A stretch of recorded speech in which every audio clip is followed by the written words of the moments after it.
Bueno, el día de hoy, antes de comenzar, quisiera mostrarles, no les subí en la plataforma todavía la demostración porque me gustaría que la analizáramos un poco. Resulta que cuando nosotros tenemos estas constantes a sub 0, a sub 1, a sub 2, a sub n, ¿cierto? Que representan directamente pues, estos coeficientes de nuestra ecuación diferencial, que representa obviamente un modelo. Estos coeficientes pues dicen mucho completamente de lo que es el modelo, ¿no? Si nosotros hablamos, por ejemplo, del sistema de segundo orden que conforma un resistor, un inductor y un capacitor, pues tenemos algo interesante y es que las variables, más bien los coeficientes, resistencia, inductancia y capacitancia, ¿cierto? Pues nos definen el comportamiento de nuestro sistema. ¿Qué pasa si, por ejemplo, la resistencia es más grande, por ejemplo, que la inductancia o la capacitancia? Entonces, de pronto tendremos una respuesta muy retardada en el tiempo, ¿cierto? Que nos podría de pronto indicar o mostrar más bien una curva de comportamiento sobreamortiguado en el momento que hiciéramos la simulación, ¿no? ¿Qué pasaría, por ejemplo, si tuviésemos un factor de retardo alto? Es decir, si tuviésemos, por ejemplo, que la inductancia tiene un valor comparativamente hablando, ¿cierto? Más alto que el del capacitor y el del resistor. Entonces es posible que el sistema oscile, ¿cierto? Porque nosotros sabemos que, perdón, este sistema pues está aportando directamente ese retardo, ¿no? ¿Y qué pasa si empezamos a jugar con la inductancia, con la capacitancia, con la resistencia y empezamos a definir ciertos valores? Vamos a tener diferentes tipos de respuesta. Entonces en el sistema de primer orden no tenemos inconveniente porque el sistema de primer orden siempre va a ser retardado, ¿ok? Vamos a tener siempre un tau y vamos a tener siempre una pendiente de crecimiento o pendiente de sensibilidad o simplemente constante de sensibilidad. Siempre va a ser exactamente igual.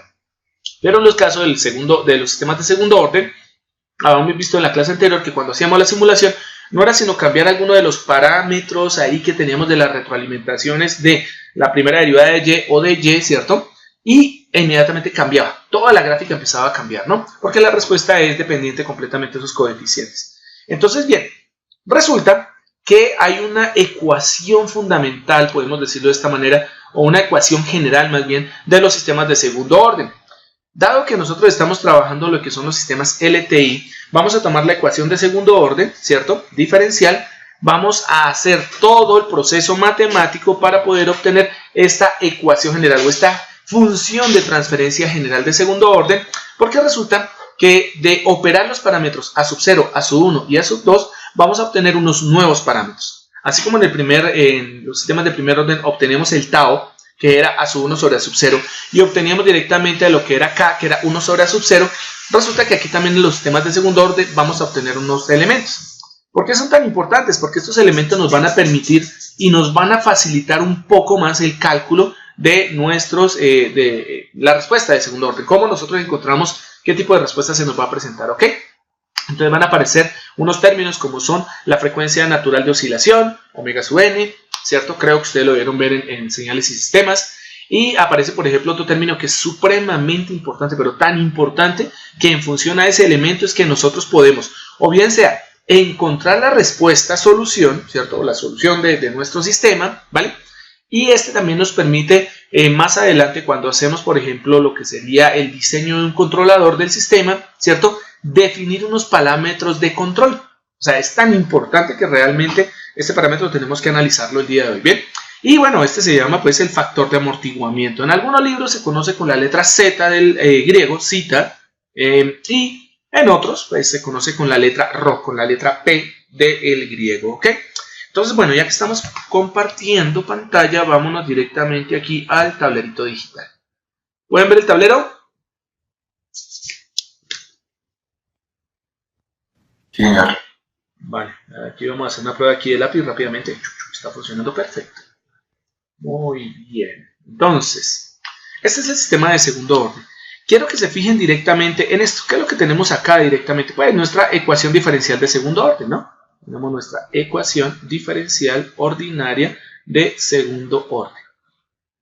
¿Listo? ¿Qué saben ustedes? Empieza directamente desde la segunda derivada. Entonces, teniendo en cuenta nuestros componentes o nuestros coeficientes a sub 2, a sub 1 y a sub 0, extrajimos directamente la ecuación para poder operarla y trabajar directamente con lo que sería la transformada de Laplace. Bueno, para que podamos aplicar la transformada de Laplace, aquí la condición, saben ustedes que este sistema es de tipo LTI, ¿no? Lineal invariante en el tiempo, ¿vale? Por lo tanto, con eso que estamos asumiendo, podemos aplicar la transformada de Laplace. ¿Saben ustedes que lo que hacemos directamente es aplicar la transformada de Laplace tanto al lado izquierdo como al lado derecho de la ecuación? Y simplemente, como observamos en el lado izquierdo de la ecuación, pues tenemos derivadas, ¿no? Y aplicamos aquí varios elementos. Lo primero, pues vamos a aplicar lo que es la homogeneidad y la linealidad, ¿no? O sea, aplicamos linealidad, que es homogeneidad y superposición. ¿Ok? Entonces, teniendo en cuenta que podemos hacer eso, pues nosotros podemos separar cada uno de los términos que están en la parte izquierda de nuestra ecuación, que corresponden a cada uno de los elementos derivativos. ¿Ok? Y lo otro es que una vez lo separemos, que es lo que estamos logrando aquí en esta línea, ¿cierto? Simplemente por el principio de linealidad y superposición, nosotros separamos la transformada de Laplace directamente en cada uno de los elementos que conforman la parte izquierda de nuestra ecuación diferencial, ¿no? De tal forma entonces que tendremos la transformada de Laplace de a sub 2 por la segunda derivada de y de t2 más la transformada de Laplace de a sub 1 por dy de t más la transformada de Laplace a sub 0 de multiplicado por y. Obviamente hemos definido que a sub 2, a sub 1 y a sub 0 son coeficientes, por lo tanto, por propiedades de la transformada de Laplace, a sub 2, a sub 1 y a sub 0 salen y es lo que obtenemos directamente acá en este término, ¿no? Acá en esta línea, ¿vale? Entonces aplicamos el criterio y tendríamos al final a sub 2 multiplicado por la transformada de Laplace de la segunda derivada de y con respecto a dt más a sub 1 por la transformada de Laplace de y de t más a sub 0 por la transformada de Laplace de y esto es igual a la transformada de Laplace de x de t. Aquí hay algo que deben tener en cuenta y que nunca se les olvide, es que para poder llegar a este punto debemos haber definido primero si existen o no condiciones iniciales. Para nuestro caso, las condiciones iniciales las vamos a asumir iguales a 0. ¿Listo? Bajo esa condición, que no la tenemos expresada ahí, pero que la anotamos para que lo recordemos muy bien, entonces aplicamos la propiedad de la transformada de las derivadas. De tal manera que a sub 2, ¿cierto? Multiplicado por la transformada de Laplace de la segunda derivada de y con respecto a dt, pues nos queda a sub 2, s a la 2 más y de s. ¿Listo? Más a sub 1, s y de s, que correspondería a a sub 1, la transformada de Laplace de y de t, más a sub 0 por y de s es igual a la transformada de Laplace de x de t, que corresponde a x de s, ¿no? Hicimos lo que habíamos dicho en un principio, transformamos directamente una ecuación diferencial de segundo orden en una ecuación algebraica de segundo grado. Ojo, porque esto significa que aquí vamos a tener que utilizar nuestra álgebra vieja, la álgebra que nosotros ya conocemos. Entonces, bien, teniendo en cuenta eso, nuestra ecuación algebraica pues tiene como componente repetido, el componente que es factor común es y de s, pues hacemos simplemente la expresión, o bueno, reducimos la expresión, la que nos entrega el siguiente factor. A ver, permítame un minuto porque no sé por qué está rayando a la legua esto. A ver, ¿qué pasa acá? Entonces, obtenemos... ¿Qué está pasando con el lápiz? El lápiz está fallando, creo yo. Bueno, obtenemos la ecuación que ustedes pueden observar en esta parte. A ver, vale. Este lápiz está escribiendo como si nada. A ver, ¿qué hacemos por acá? ¿Cómo hacemos esta cosa? Ahorita revisamos a ver qué le pasó al lapicito. Listo. Obtenemos que y de s factor de a sub 2 s al cuadrado más a sub 1s más a sub 0 termina siendo igual a x de s. Con lo cual obtenemos la función de transferencia en función de nuestros coeficientes a sub 0, a sub 1 y a sub 2, ¿no? Que termina siendo y de s sobre x de s es igual a 1 sobre a sub 2s cuadrado más a sub 1s más a sub 0. ¿Ok?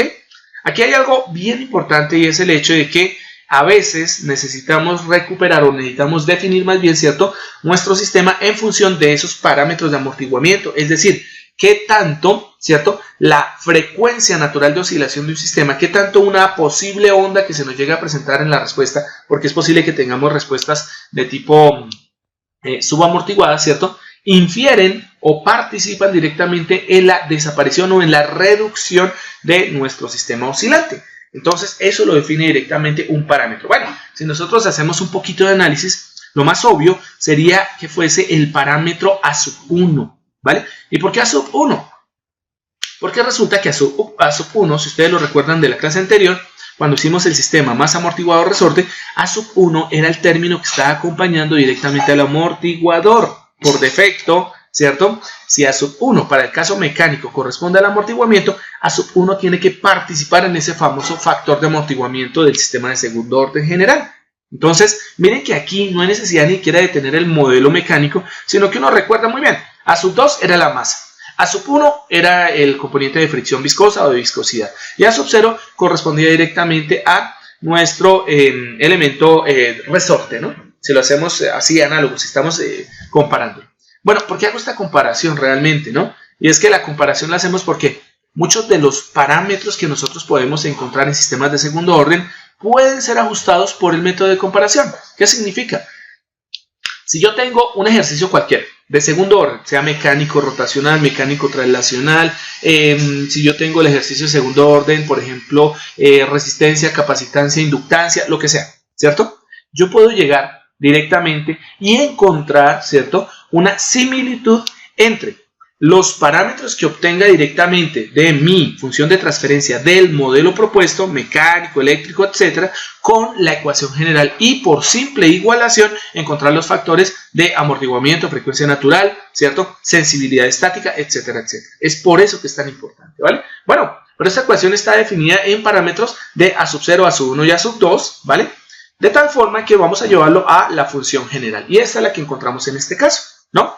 Lo que vamos a hacer es simplemente algo muy parecido a lo que trabajamos en el sistema de primer orden. Vamos a empezar a obtener cada uno de los elementos de nuestra función de transferencia, ¿no? Uno de los primeros es, nosotros tenemos el componente A sub 0y en la ecuación diferencial, pues debemos obtener el inverso de A sub 0, ¿cierto? 1 sobre A sub 0, que correspondía a nuestro famoso factor K, a nuestra famosa sensibilidad. Obvio, en un sistema de segundo orden también tiene que haber sensibilidad, ¿ok? Entonces, bien, tomamos simplemente la función de transferencia obtenida de manera muy rápida, ¿cierto? 1 sobre A sub 2s cuadrado más A sub 1s más A sub 0, y vamos a multiplicar y a dividir por el inverso de A sub 0, que es K por defecto, ¿listo? Observen que al hacer la multiplicación, pues tenemos en el numerador 1 sobre A sub 0 y en el denominador vamos a tener diversos factores. El primero, A sub 2 sobre A sub 0 s cuadrado. El segundo, A sub 1 sobre A sub 0, que está multiplicando a s. Y el tercero es un 1. Entonces uno dice, bueno, desapareció porque nos quedó A sub 0 sobre A sub 0, ¿vale? Bueno, como ustedes observan, lo que vamos a hacer ahora es multiplicar el factor, ¿cierto? O multiplicar tanto el numerador como el denominador por el factor A sub 0 sobre A sub 2. ¿Qué es lo que estamos buscando? Eliminar el componente que está acompañando al factor cuadrático s al cuadrado. Es para eliminarlo. ¿Por qué lo eliminamos? Recordemos que cuando hagamos, por ejemplo, lo que es la separación por fracciones parciales y para tratar de encontrar después el resultado utilizando la transformada de Laplace inversa, ojalá por tablas, entonces lo ideal es que el término del denominador, que tiene mayor grado, ¿cierto?, sea igual a 1. Simplemente es para eso. Y para que se nos facilite, obviamente, la aplicación de fracciones parciales cuando pues encontremos ya el resultado en función del tiempo, ¿ok? Entonces multiplicamos por A sub 0 sobre A sub 2, que es el inverso de A sub 2 sobre A sub 0, para anular el término que está acompañando a ese cuadrado. Entonces miremos que lo multiplicamos tanto arriba como abajo, y ¿qué vamos a obtener? K sobre A sub 2, A sub 0, A sub 2 sobre A sub 0, s al cuadrado, más A sub 1 sobre A sub 0, s, más 1 multiplicado por A sub 0 sobre A sub 2, ¿cierto? Tanto el numerador como el denominador, pues nos va a dar ese término que ustedes ven abajo. Y de s sobre x de s termina siendo igual a la constante de sensibilidad estática K multiplicado por A sub 0 sobre A sub 2 sobre s cuadrado más A sub 1 sobre A sub 0 por A sub 0 sobre A sub 2. Uno diría, ingeniero, ¿podríamos anular ese A sub 0? Sí, lo podemos anular. ¿Bien? Es de esa manera el término que acompaña a ese quedaría A sub 1 sobre A sub 2, ¿no? Más A sub 0 sobre A sub 2. A ese término, A sub 0 sobre A sub 2, le vamos a dar el siguiente valor. Se va a llamar omega sub n al cuadrado. Corresponde a la frecuencia natural de oscilación del sistema.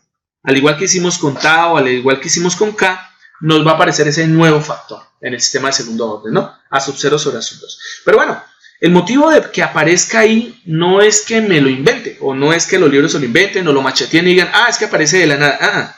Ojo a esto. A sub 0, recordemos que pertenecía al resorte. Vamos a hacerlo directamente con el caso del sistema masa amortiguador resorte. A sub 0, para el caso de ese sistema masa amortiguador resorte, correspondería a la constante de elongación o rigidez del resorte. Y recordemos que el resorte es un retardador, ¿vale? Y A sub 2 correspondía en esos términos a la masa, y la masa es el acumulador de energía. Si lo hiciésemos, por ejemplo, en un modelo de un circuito eléctrico de tipo RLC, A sub 0 correspondería directamente a la inductancia, mientras que A sub 2 correspondería directamente al capacitor. A sub 2 correspondería directamente al inductor y A sub 0 directamente al capacitor. Entonces, ¿qué estoy relacionando directamente? Estoy relacionando el retardador únicamente y exclusivamente con el acumulador. Y el efecto de un retardador con el de un acumulador, sin que exista un factor de resistencia, es un sistema inestable, es un sistema oscilante. Entonces miren que A sub 0 sobre A sub 2 no nace de la nada, no, es porque la relación, sea que el modelo sea mecánico, hidráulico, sea eléctrico, lo que sea, la relación siempre va a ser de un retardador con un acumulador y eso nos genera frecuencia. Es por eso que A sub 0 sobre A sub 2 lo definimos como omega sub n cuadrado, ¿vale? Convenientemente lo asumimos como omega sub n cuadrado, ¿vale? Entonces, bien, simplemente reemplazamos los A sub 0 sobre A sub 2 por omega sub n cuadrado y obtenemos la ecuación que ven al final, ¿no? Esa función de transferencia nos define ahora que y de s sobre x de s termina siendo igual a k por omega sub n cuadrado sobre s al cuadrado más A sub 1 factor de 1 sobre A sub 2. Miren que uno podría decir, ingeniero, ¿y por qué no multiplicamos A sub 1 para que nos quede A sub 1 sobre A sub 2? Porque vamos a tener que jugar con ese término. Miremos que hasta el momento ya hemos hecho una buena transformación. Ya en el numerador tenemos k omega sub n, o sea, estamos obteniendo una función de sensibilidad y una función de oscilación, ¿vale? Y en el denominador tenemos todo, digamos ahí lo que sería omega sub n, la función también de frecuencia, ¿no? La función de oscilación del sistema.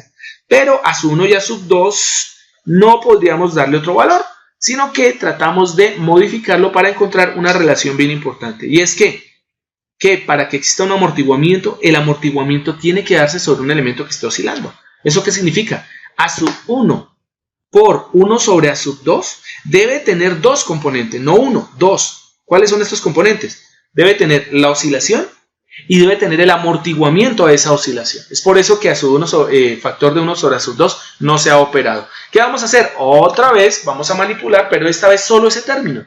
Por lo tanto, vamos a jugar con el segundo término de nuestro denominador, con el que acompaña a ese, ¿ok? Perdón. Entonces, ¿qué vamos a hacer ahora? Tomamos A sub 1 multiplicado por 1 sobre A sub 2 y lo vamos a multiplicar por ese factor.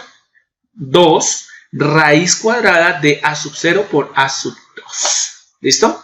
Este término, ¿cierto? Digamos que se halla directamente por un despeje, pero de manera general vamos a obtener o vamos a utilizar el término para hacer el reemplazo directo y no irnos como a más componentes matemáticos o jugar un poco más con la matemática, ¿no?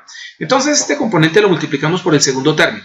De tal manera que haciendo la multiplicación y haciendo un reordenamiento obtenemos la ecuación de la mitad, la que está en el medio, que nos dice lo siguiente: y de s sobre x de s termina siendo igual a k por omega sub n cuadrado sobre s cuadrado más 2, hacemos el ordenamiento de los términos, sería raíz cuadrada de A sub 0, A sub 2 sobre A sub 2. Miremos que ahí tenemos términos A sub 2. Bien, entonces eso quiere decir que podríamos hacer una operación entre esos términos.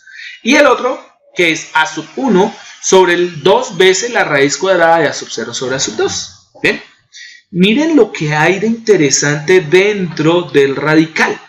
Llámese que sea el que está en el numerador o el que está en el denominador. Miren que ese factor A sub 0 sobre A sub 2 raíz cuadrada es bien interesante porque aquí hace relación a sub 0. A sub 0 hace relación, ¿listo?, a nuestro elemento para el caso del sistema masa amortiguador resorte, hace relación directamente otra vez a nuestro famoso resorte, ¿no? A nuestro famoso coeficiente de elongación o coeficiente de rigidez del resorte. Y A sub 2 era la masa. Entonces, ¿qué significa? Estamos teniendo la raíz cuadrada de la multiplicación del efecto, ¿cierto?, que hay entre el resorte y nuestro sistema acumulador, ¿no? O sea, lo que tenemos ahí, ¿qué es? Estamos teniendo en cuenta la oscilación, ¿vale? Entonces, bien, vamos a hacer una operación directamente de reemplazo. Vamos a tomar el elemento que no tiene componentes A sub i iguales. ¿Cuál es? A sub 1 sobre 2 veces la raíz cuadrada de A sub 0 sobre A sub 2, ¿cierto? Y lo vamos a llamar ρ. Bueno, vuelvo y lo repito, en otros términos lo podrían encontrar como zeta del Y, ¿no? Pero pues nosotros estamos trabajando con términos aquí que son indistintos, ¿no? Entonces lo llamamos ρ. Y este hace relación a eso que conocemos como el factor de amortiguamiento. ¿Qué es lo más interesante de este factor de amortiguamiento? Mírelo. El factor de amortiguamiento ρ, que es a sub 1 sobre 2 por la raíz cuadrada de sub 0 por a sub 2, estamos tomando el a sub 1, que es el factor o el elemento que amortigua, o sea, el elemento que acompaña directamente a nuestro amortiguador, que es el factor viscoso o el factor de fricción viscosa a sub 1, y lo estamos dividiendo por el factor de oscilación. ¿Sí ven? Por eso la relación de esos tres términos, a sub 1 y la raíz cuadrada de a sub 0 a sub 2, conforman directamente lo que sería el factor de amortiguamiento del sistema de segundo orden. ¿Vale? Entonces tendríamos finalmente, bueno, finalmente no, pero tendríamos la siguiente ecuación. Y de s sobre x de s termina siendo igual a k por omega sub n cuadrado, que ya lo teníamos desde antes, ¿no? Sobre s al cuadrado más 2 veces ρ, factor de la raíz cuadrada de a sub 0 sobre a sub 2, perdón, de a sub 0 por a sub 2 sobre a sub 2, s más omega sub n. Bueno, y aquí lo que tenemos que hacer es aplicar una propiedad de los radicales, ¿listo? Recordemos que a sub 0 por a sub 2 puede verse como a sub 0, bueno, la raíz cuadrada de a sub 0 por a sub 2 puede verse como a sub 0 por a sub 2 a la 1 medio, y eso es lo que vamos a utilizar. Entonces vamos a tomar ese término y vamos a empezar a operarlo. La raíz cuadrada de a sub 0 por a sub 2 sobre a sub 2 es lo mismo que decir a sub raíz cuadrada de a sub 0 por la raíz cuadrada de a sub 2 sobre a sub 2. Ahí estamos utilizando propiedades de los radicales. Bien, ¿esto a qué termina siendo igual? Pues como les decía, la raíz cuadrada de un número pues termina siendo lo mismo que el número elevado, ¿cierto?, a un exponente fraccionario. Para el caso de la raíz cuadrada pues quedaríamos con un exponente a la 1 medio, ¿no? Entonces la raíz cuadrada sub 0 correspondería a sub 0 a la 1 medio, la raíz cuadrada sub 2 correspondería a sub 2 a la 1 medio, ¿cierto? Y a sub 2 que está en el denominador lo podemos pasar al numerador por propiedades, ¿cierto? Como a sub 2 a la menos 1. Esto nos va a permitir operar a sub 2, ¿vale? Entonces, a sub 0 nos queda igual, a sub 0 elevado a la 1 medio por y a sub 2 como base, pues va a tener simplemente que hacer la suma de los elementos exponenciales de a sub 2, que son 1 medio y menos 1. Por lo tanto, nos quedaría a sub 2 elevado a la 1 medio menos 1, ¿cierto? Que corresponde o que termina siendo menos 1 medio. Finalmente, a sub 0 a la 1 medio por a sub 2 a la menos 1 medio, pues simplemente tomamos ese menos 1 medio, a sub 2 a la menos 1 medio, lo bajamos como radical, ¿bien? Y tendríamos la ecuación a sub 0 a la 1 medio sobre a sub 2 a la 1 medio, ¿vale? Y por propiedades, pues a sub 0 a la 1 medio sobre a sub 2 a la 1 medio, como los dos están elevados al cuadrado, pues pueden entrar directamente dentro del radical y nos quedaría la raíz cuadrada de a sub 0 sobre a sub 2. Pero a sub 0 sobre a sub 2 lo hemos definido como omega sub n cuadrado, con lo cual la raíz cuadrada de omega sub n cuadrado termina siendo omega sub n. Entonces miren que el término raíz cuadrada de a sub 0 por a sub 2 sobre a sub 2 termina dándonos directamente, y esta será la ecuación general de los sistemas de segundo orden. Bueno, la ecuación general no, la función de transferencia general, ¿no?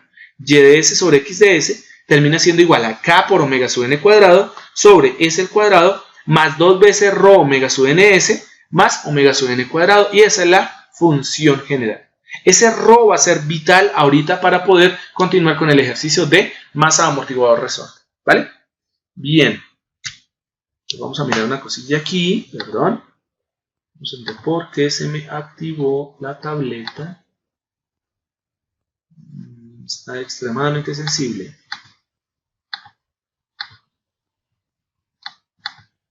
Ya. Listo. Entonces, bien. Retornamos directamente acá. A ver, ¿dónde íbamos? Íbamos por acá. Íbamos acá, ¿no? ¿Me siguen?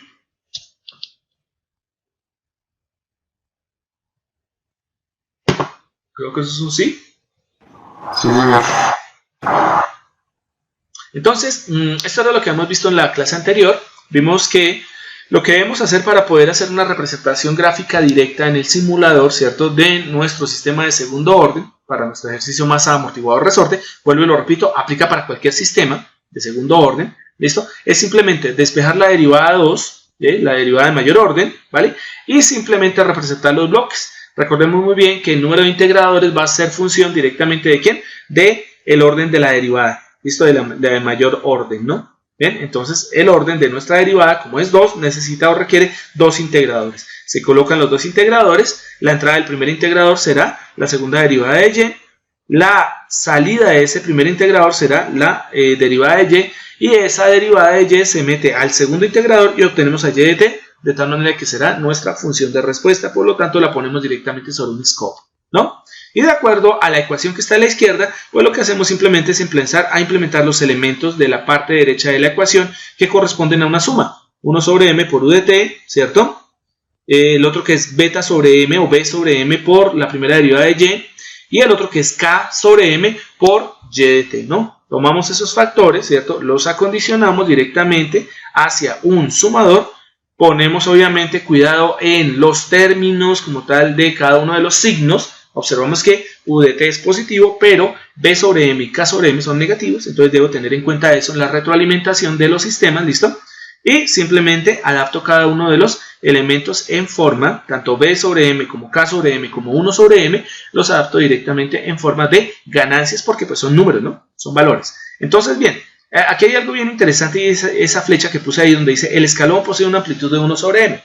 Si lo comparamos con el ejercicio que hicimos la semana anterior de simulación, recordarán ustedes que pusimos el escalón y después del escalón pusimos una ganancia 1 sobre m. Lo que pasa es que la ganancia 1 sobre m multiplicada por el escalón, como ustedes lo ven aquí en la ecuación, ¿listo? Eso es el escalamiento de nuestra señal. Entonces, por lo tanto, estamos escalando, valga la redundancia, al escalón a una amplitud igual a 1 sobre m. Entonces, en esta gráfica que ustedes están observando, no tenemos la ganancia 1 sobre m porque simplemente lo que hicimos fue darle ese valor de 1 sobre m a la amplitud de nuestro escalón y da exactamente lo mismo, ¿ok? Simplemente como por optimizar lo que sería la simulación, ¿vale? Bien, entonces ahora sí pasamos al segundo método. En el segundo método nosotros vamos a hacer algo y es utilizar el operador de. Esto nos lo enseñan a nosotros en lo que es ecuaciones diferenciales, ¿no? Cuando vemos el curso de ecuaciones diferenciales. Entonces observen bien. Tenemos otra vez la ecuación en la parte superior. Aquí tenemos vamos a hacer algo aquí. Vamos a ver si hacemos esto más bien. Perdón, 5 segundos. Ponemos esto acá y nos llevamos esto más bien como por acá. A ver qué tal se ve por aquí. Uf, claro que se ve mucho mejor. A ver qué está pasando. No sé por qué hoy está fallando. Ay, mire, purísima. A ver si. Vamos a tomar la diapositiva.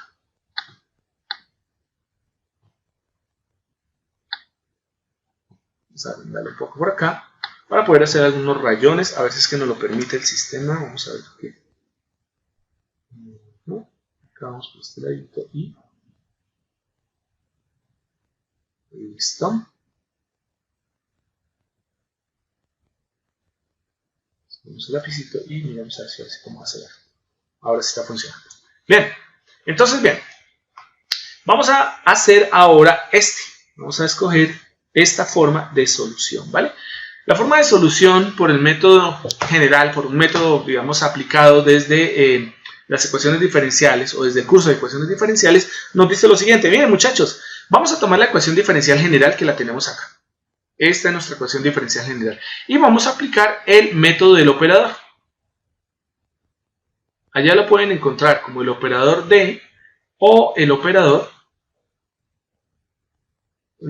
R. Los dos son indistintos, ¿listo? La idea básica de utilizarlo, la D mayúscula es para decir que está reemplazando un elemento diferencial, ¿cierto? Y el método del operador R, que es exactamente igual, es simplemente para decirles que la R está indicando que vamos a calcular una raíz, ¿vale?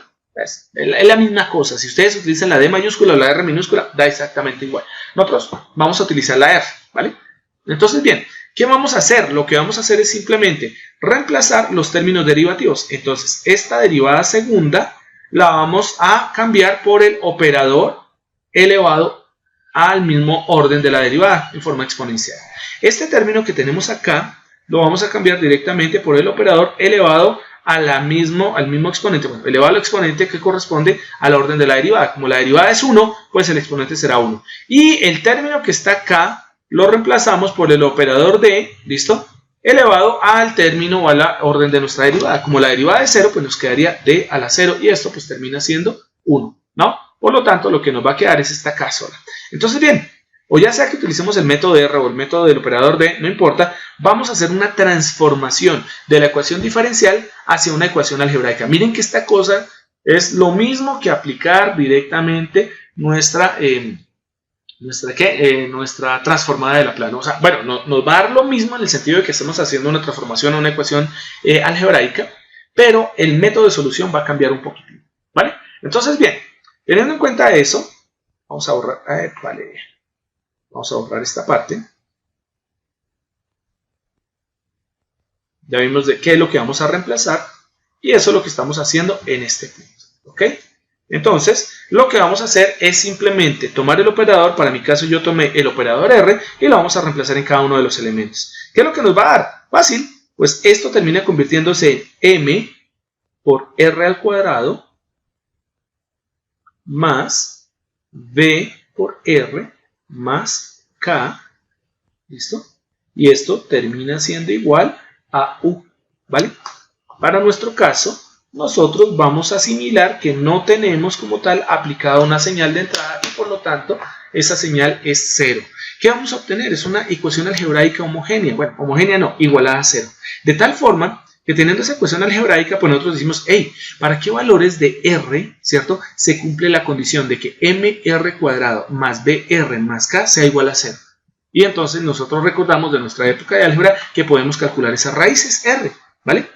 Antes de empezar a calcular las raíces R, que ya sabemos por qué método es, pues está acá en esta parte, mírenlo. Aquí en esta parte está cómo se calcula, ¿no? La raíz de una ecuación algebraica de segundo grado simplemente va a ser igual a menos b más o menos la raíz cuadrada de b cuadrado menos 4ac, todo sobre 2a. ¿Listo? Eso es lo que vamos a aplicar directamente. Bueno, obviamente tenemos que cambiar los términos a, b y c por los términos m, b y k, ¿vale? Pero antes de empezar con esto, en el sistema, en la forma de solución de los sistemas de segundo orden, nos dice lo siguiente. Nosotros tenemos que evaluar algo, y ese algo es evaluar algo que se llama el factor discriminante. ¿Qué es el factor discriminante? El factor discriminante es este radical que se ubica acá, ¿ok? Este radical que estoy subrayando en este momento acá, este elemento subradical, ¿ven? Es el que va a definir el tipo de respuesta que nosotros podemos obtener. ¿Por qué? Porque es que resulta que si nosotros tenemos la primera condición, y la primera condición es la que ustedes conocen como, a ver, ¿qué es aquí? ¿Listo? No entiendo, volvió a fallar el cacharro este. Es un problema aquí de conexión. Entonces, ¿qué es lo que vamos a tener acá? Ay, Dios. Un minuto, cambiamos aquí de acuerdo.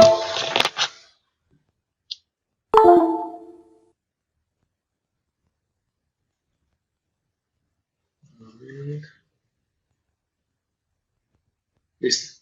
Entonces, ¿qué tenemos de condiciones acá? Está fallando esta cosa. Definitivamente. Las condiciones que nosotros tenemos son más bien, la primera, que b cuadrado menos 4 veces a por c sea mayor que 0. La segunda condición, que b cuadrado menos 4 veces a por c sea igual a 0. Y la última condición es que b cuadrado menos 4 veces a por c sea menor que 0, es decir, que sea negativo. ¿Y esto qué nos va a dar? Nos va a dar que, dependiendo del valor que nosotros obtengamos de este elemento que vamos a conocer como el factor discriminante, nosotros tenemos 3 posibles respuestas. ¿Listo? Lo primero, que si las raíces R1 y R2 son reales distintas al evaluarlas directamente por este método, entonces la solución del sistema, cuando son reales distintas las raíces, va a ser y de t igual a una constante C sub 1 que se obtiene directamente ¿de qué? De haber aplicado condiciones iniciales. Miren que acá sí hay algo y es una necesidad. Es que necesitamos y es obligatorio tener condiciones iniciales. Lo vamos a poner por aquí abajito. Pues aquí se necesita y es obligatorio que tengamos condiciones iniciales distintas de 0. ¿Listo? Sería lo ideal, ¿no? Aunque bueno, si las condiciones iniciales son iguales a 0, saben ustedes que no hay ningún problema porque lo que estaremos viendo es la respuesta homogénea, ¿no? Pero bueno, Lo importante es que sí se deben tener las condiciones iniciales. Entonces, bueno, con las condiciones iniciales se pueden calcular los coeficientes de la respuesta C1 y C2. Entonces, bien, para reales distintas, la salida y de t, o la respuesta final en el tiempo, va a terminar siendo una constante C1 calculable con las condiciones iniciales planteadas, multiplicado por el exponencial de menos R1 por t, más un C2 multiplicado por e a la menos R2 por t, siendo R1 y R2 las raíces distintas calculadas, ¿no? Se puede tener entonces que las raíces reales sean iguales, ¿vale? Miren que para el primer caso las raíces son distintas cuando el factor discriminante b cuadrado menos 4 veces a por c es positivo, ¿vale? Porque nos va a dar la raíz cuadrada de un número positivo, ¿vale? Cuando nosotros tenemos la segunda condición, es decir, que las raíces R1 y R2 son reales, pero ambas son la misma, son iguales, es porque el factor discriminante b cuadrado menos 4 veces a por c es 0, porque la raíz cuadrada de 0 es 0 y por lo tanto no vamos a tener ningún tipo de efecto de ese más menos, ¿no? Y por lo tanto, como las raíces son iguales, R1 y R2 son la misma, asumamos que tomamos ese valor de R1. Entonces, y de t terminaría siendo igual a una constante o un coeficiente calculable con las condiciones iniciales C1 multiplicado por e a la menos R1 de t, o R1 por t, perdón, más un C2, y aquí es donde cambia la respuesta con la anterior. C2 primero se multiplica por t y después por e a la menos R1 por t. ¿Listo? Ojo que ese e a la R1 y e a la R2, mire lo que están negativos, corresponde al valor absoluto de las raíces, ¿ok? Por lo tanto, cuando ustedes calculen las raíces, van a tomar el número positivo, no lo van a tomar negativo, ¿vale? Teniendo en cuenta eso también, podemos encontrar que si el factor discriminante b cuadrado menos 4 veces a por c termina siendo negativo, vamos a obtener la raíz cuadrada de un número negativo. Por lo tanto, la raíz cuadrada de un número negativo nos da compleja. Y técnicamente, al ser más menos la raíz cuadrada, vamos a tener complejos conjugados, porque vamos a tener más una parte compleja o menos una parte compleja. Cada una de las raíces tendrá, ¿cierto? La parte compleja más la parte real, ¿no? Y esto no se termina dando que y de t, o la solución como tal del sistema, termina siendo y de t es igual a una exponencial decreciente e a la menos sigma t, ¿cierto? Factor de C1 por el coseno de omega t más C2 por el seno de omega t, ¿vale? Bueno, quiero que quede claro algo acá. Vamos a cambiar aquí, vamos a meter otra paginita, y es lo siguiente, ¿no? Entonces, estamos analizando el factor discriminante, ¿no? Entonces decimos lo siguiente. El factor discriminante nos puede dar lo siguiente, que b cuadrado menos 4 veces a por c nos dé mayor que 0. El otro es que b cuadrado menos 4 veces a por c nos dé igual a 0. Y el otro es que b cuadrado menos 4 veces a por c, que es el factor discriminante, nos dé menor que 0. Entonces, de esa manera yo tendría aquí que la raíz cuadrada, entonces esto nos daría que la raíz cuadrada de b cuadrado menos 4 veces a por c, ¿cierto? Termina siendo real, ¿cierto? Esto nos termina dando que la raíz cuadrada de b cuadrado menos 4 veces a por c termina siendo igual a 0. Y esto nos terminaría dando que b cuadrado menos 4 veces a por c termine siendo imaginario. ¿Listo? Y lo saben ustedes, ¿por qué? Porque para el primer caso, vamos a ponerle numeritos a esta cosa. Este sería el primer caso, este sería el segundo caso y este sería el tercer caso. Para el primer caso, nosotros tendremos lo siguiente. ¿Listo? Que la raíz 1, 2 del sistema termina siendo igual a menos b, ¿cierto? Más, pongámoslo aquí mejor. La raíz 1 terminará siendo igual a menos b más la raíz cuadrada de b cuadrado más, menos 4 veces a por c, todo sobre 2a, ¿cierto? Y R2 terminaría siendo igual a menos b menos la raíz cuadrada de b cuadrado menos 4 veces a por c, todo sobre 2a, ¿no? Como b cuadrado menos 4 veces a por c en el primer caso, que es cuando el factor discriminante mayor que 0 nos da real, pues técnicamente R1 y R2 terminan siendo reales, pero distintos, porque uno está sumando el radical y el otro está restando el radical. Para el segundo caso, pues lo que obtenemos que es, para el segundo caso las dos raíces son exactamente iguales. ¿A qué se debe esto? Pues bueno, que si nosotros lo analizamos bien, pues nos damos cuenta que la raíz 1, 2 del sistema termina siendo igual a menos b más o menos la raíz cuadrada de 0. ¿Listo? Que es el segundo caso, todo sobre 2a. Pues todo esto se anula y esto nos quiere decir que R1 termina siendo igual a R2 y esto termina siendo igual a menos b sobre 2a. Esa es la respuesta. Raíces iguales. ¿Vale? Y para el tercer caso, es obvio que nos va a dar lo siguiente. En el tercer caso, ¿cierto? La raíz 1 termina siendo igual a menos b, ¿cierto? Más la raíz cuadrada de b cuadrado menos 4 veces a por c, todo sobre 2a, ¿cierto? Pero este término termina siendo igual a ¿qué? A menos b sobre 2a, si separamos los términos, más, ¿cierto? La raíz cuadrada de b cuadrado menos 4 veces a por c, todo sobre 2a.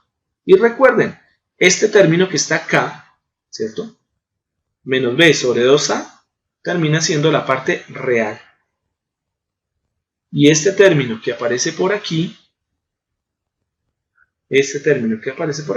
termina siendo la parte compleja, ¿no? ¿Listo? ¿Cómo se le llama a la parte real? La parte real, pues se le denomina sigma. Este sería más, ¿cierto? J. Ese J saldría directamente ¿de dónde? A ver, ¿qué pasa con este bendito? Tenemos un problema aquí con este lápiz, no sé qué le está pasando. Pues aquí tendríamos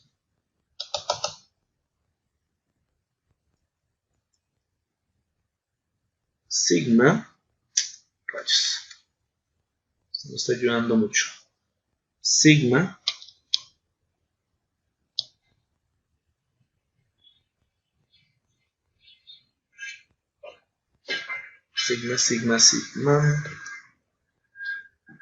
me está fallando la tableta.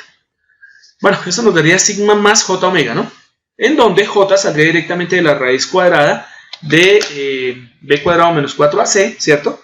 Y omega pues sería directamente el valor absoluto de b cuadrado menos 4 veces a por c sobre 2a. ¿Listo? De ahí es donde saldría directamente ese término. Entonces, bien, ¿aquí qué tenemos que hacer? Pues conocer el valor de las raíces. Por ello, para este ejercicio pues no va a ser tan fácil si no tenemos los valores definidos. Entonces, bueno, miremos en la parte derecha donde dice se reemplazan los valores de los coeficientes de la ecuación diferencial. Entonces lo que hacemos es tomar, ¿cierto?, los valores a, b y c de lo que sería la ecuación general y reemplazarlos por los términos que nosotros utilizamos en nuestra ecuación diferencial, que corresponden a la masa, a la constante de fricción o de viscosidad y a la constante de rigidez, ¿no? Entonces reemplazando nos quedaría menos b sobre 2m más o menos la raíz cuadrada de b cuadrado menos 4 veces k por m sobre 2m. ¿Listo? Siendo m la masa, b ya saben y k ya saben, ¿no? Entonces, bien, en este sistema sí necesitamos los datos, ¿sí? O sea, aquí para poder desarrollar este sistema necesitamos los datos pues para poder calcular bien las raíces, si no, no habría forma, ¿no?, de poder identificar si es cualquiera o es respuesta de tipo real distinta, real igual o compleja conjugada, ¿no? Por lo tanto, vamos a asumir unos valores, los cuales nos van a permitir después ajustar cualquier tipo de simulación que tengamos. Entonces, para este caso, vamos a asumir que la masa es igual a 2 kilogramos, ¿cierto? Vamos a asumir que la constante de elongación o de rigidez del resorte va a ser 1,5 newton sobre metro. Bien, vayan mirando de una de las unidades. ¿Listo? Newton sobre metro para el resorte. Y para el caso de la constante de fricción viscosa o viscosidad B, termina siendo de 1 newton por segundo sobre metro. ¿De dónde salieron esos datos? Simplemente los asignamos al azar. ¿Ok? 2, 1,5 y 1. ¿Para qué? Para ver qué nos da. ¿Sí? Entonces, ven, teniendo como base esos valores, nosotros simplemente calculamos ahora lo que son las raíces. Entonces, la raíz por el método de la ecuación general termina siendo menos b sobre 2m más menos la raíz cuadrada de b cuadrado menos 4km sobre 2m. Reemplazamos los valores y nos da lo siguiente. Menos 1/4 más o menos la raíz cuadrada de 1 al cuadrado menos 4 por 2 por 1.5. ¿Cierto?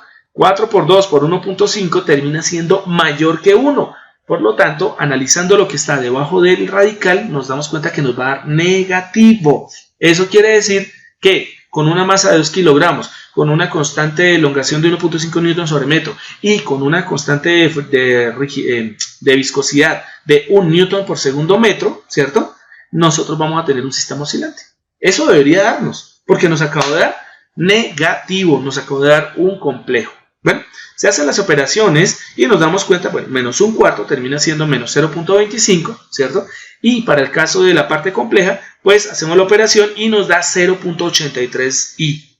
Ahí está la raíz 1 y 2. La raíz 1 será más, ¿cierto? 0.25 más 0.83 y la raíz 2 sería menos 0.25 menos 0.83i. Ahí están las dos y son complejas conjugadas, ¿vale? Ahora bien, ¿qué se tiene como respuesta? Pues, chicos, si ya sabemos que la respuesta es, o las raíces son complejas conjugadas, pues la respuesta, ¿cuál es? La tercera, ¿cierto? Y de t es igual a e a la menos sigma por t, factor de c sub 1 por coseno de omega t más c sub 2 por el seno de omega t. Esa es la respuesta. ¿Qué tenemos que acondicionar? Todos los elementos que tengamos. De todos los elementos que tenemos, ya tenemos a sigma, que es 0.25, y ya tenemos a omega, que es 0.83. ¿Bien? Sí nos haría falta algo. ¿Y qué sería ese algo? Calcular C sub 1 y C sub 2. ¿Ok? Tendríamos que definir condiciones iniciales para poder calcular C sub 1 y C sub 2. Entonces, reemplazamos sigma por 0.25, reemplazamos omega por 0.83 y la respuesta de nuestro sistema es y de t igual a e a la menos 0.25. Uno diría, profe, espere. Porque la respuesta dice e a la menos sigma. Pero sigma nos dio menos 0.25. ¿No debería ser menos por menos da más? No, porque es el valor absoluto. ¿Listo? Ese sigma es el valor absoluto de nuestro sistema. Ese omega que está ahí, miren, si se dan cuenta que omega es 0.83, ese omega no es ni más ni menos, es omega. Es el valor absoluto de la parte imaginaria que es 0.83. Y sigma tiene que ser el valor absoluto de la parte real que es el 0.25 en valor absoluto, pues es positivo, ¿no? Entonces, bien, simplemente tenemos entonces la respuesta en azul. Y de t termina siendo igual a e a la menos 0.25t, factor de c sub 1 por el coseno de 0.83t más c sub 2 por seno de 0.83t. ¿Cómo se simularía eso? ¿Bien? Bueno, aquí podemos o bien sea utilizar una herramienta de Scilab, o MATLAB si les gusta, ¿vale? Pero para nuestro caso estamos aprendiendo Scilab. Utilizar una herramienta de Scilab que nos permite graficar ecuaciones diferenciales o que nos permite graficar más bien sistemas en función del tiempo. Miren que hay una exponencial, e a la menos 0.25t. Entonces seguramente debe existir dentro de Xcos algún tipo de bloque que nos permita representar ese exponencial. Y aparecen dos términos, uno cosenoidal y el otro senoidal. Entonces quiere decir que tendríamos que buscar una herramienta o una cajita, un bloque dentro de nuestro sistema a ver si existe el seno o el coseno. Téngalo por seguro que sí está, ¿ok? Esa va a ser una tarea que ustedes van a tener que hacer para este jueves, que nos veamos de nuevo, ¿ok? Yo la tengo representada, esa misma ecuación, yo la tengo representada en Excel. ¿Listo? En Excel simplemente generamos un vector de tiempos. Con ese vector de tiempos simplemente asignamos unas condiciones iniciales, calculamos C sub 1 y C sub 2, ¿listo? Y con el vector de tiempo simplemente reemplazamos t. Y una vez que lo reemplacemos, obtenemos la señal de salida. Ahorita la van a ver, que es la última de las diapositivas que ya está hecha, ¿vale?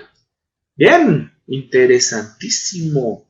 Es simplemente utilizar. No se les olvide los tres tipos de respuesta que podemos tener, ¿no? Bien, ponemos aquí la presentación. Bien, esa era la diapositiva que tenemos ahorita.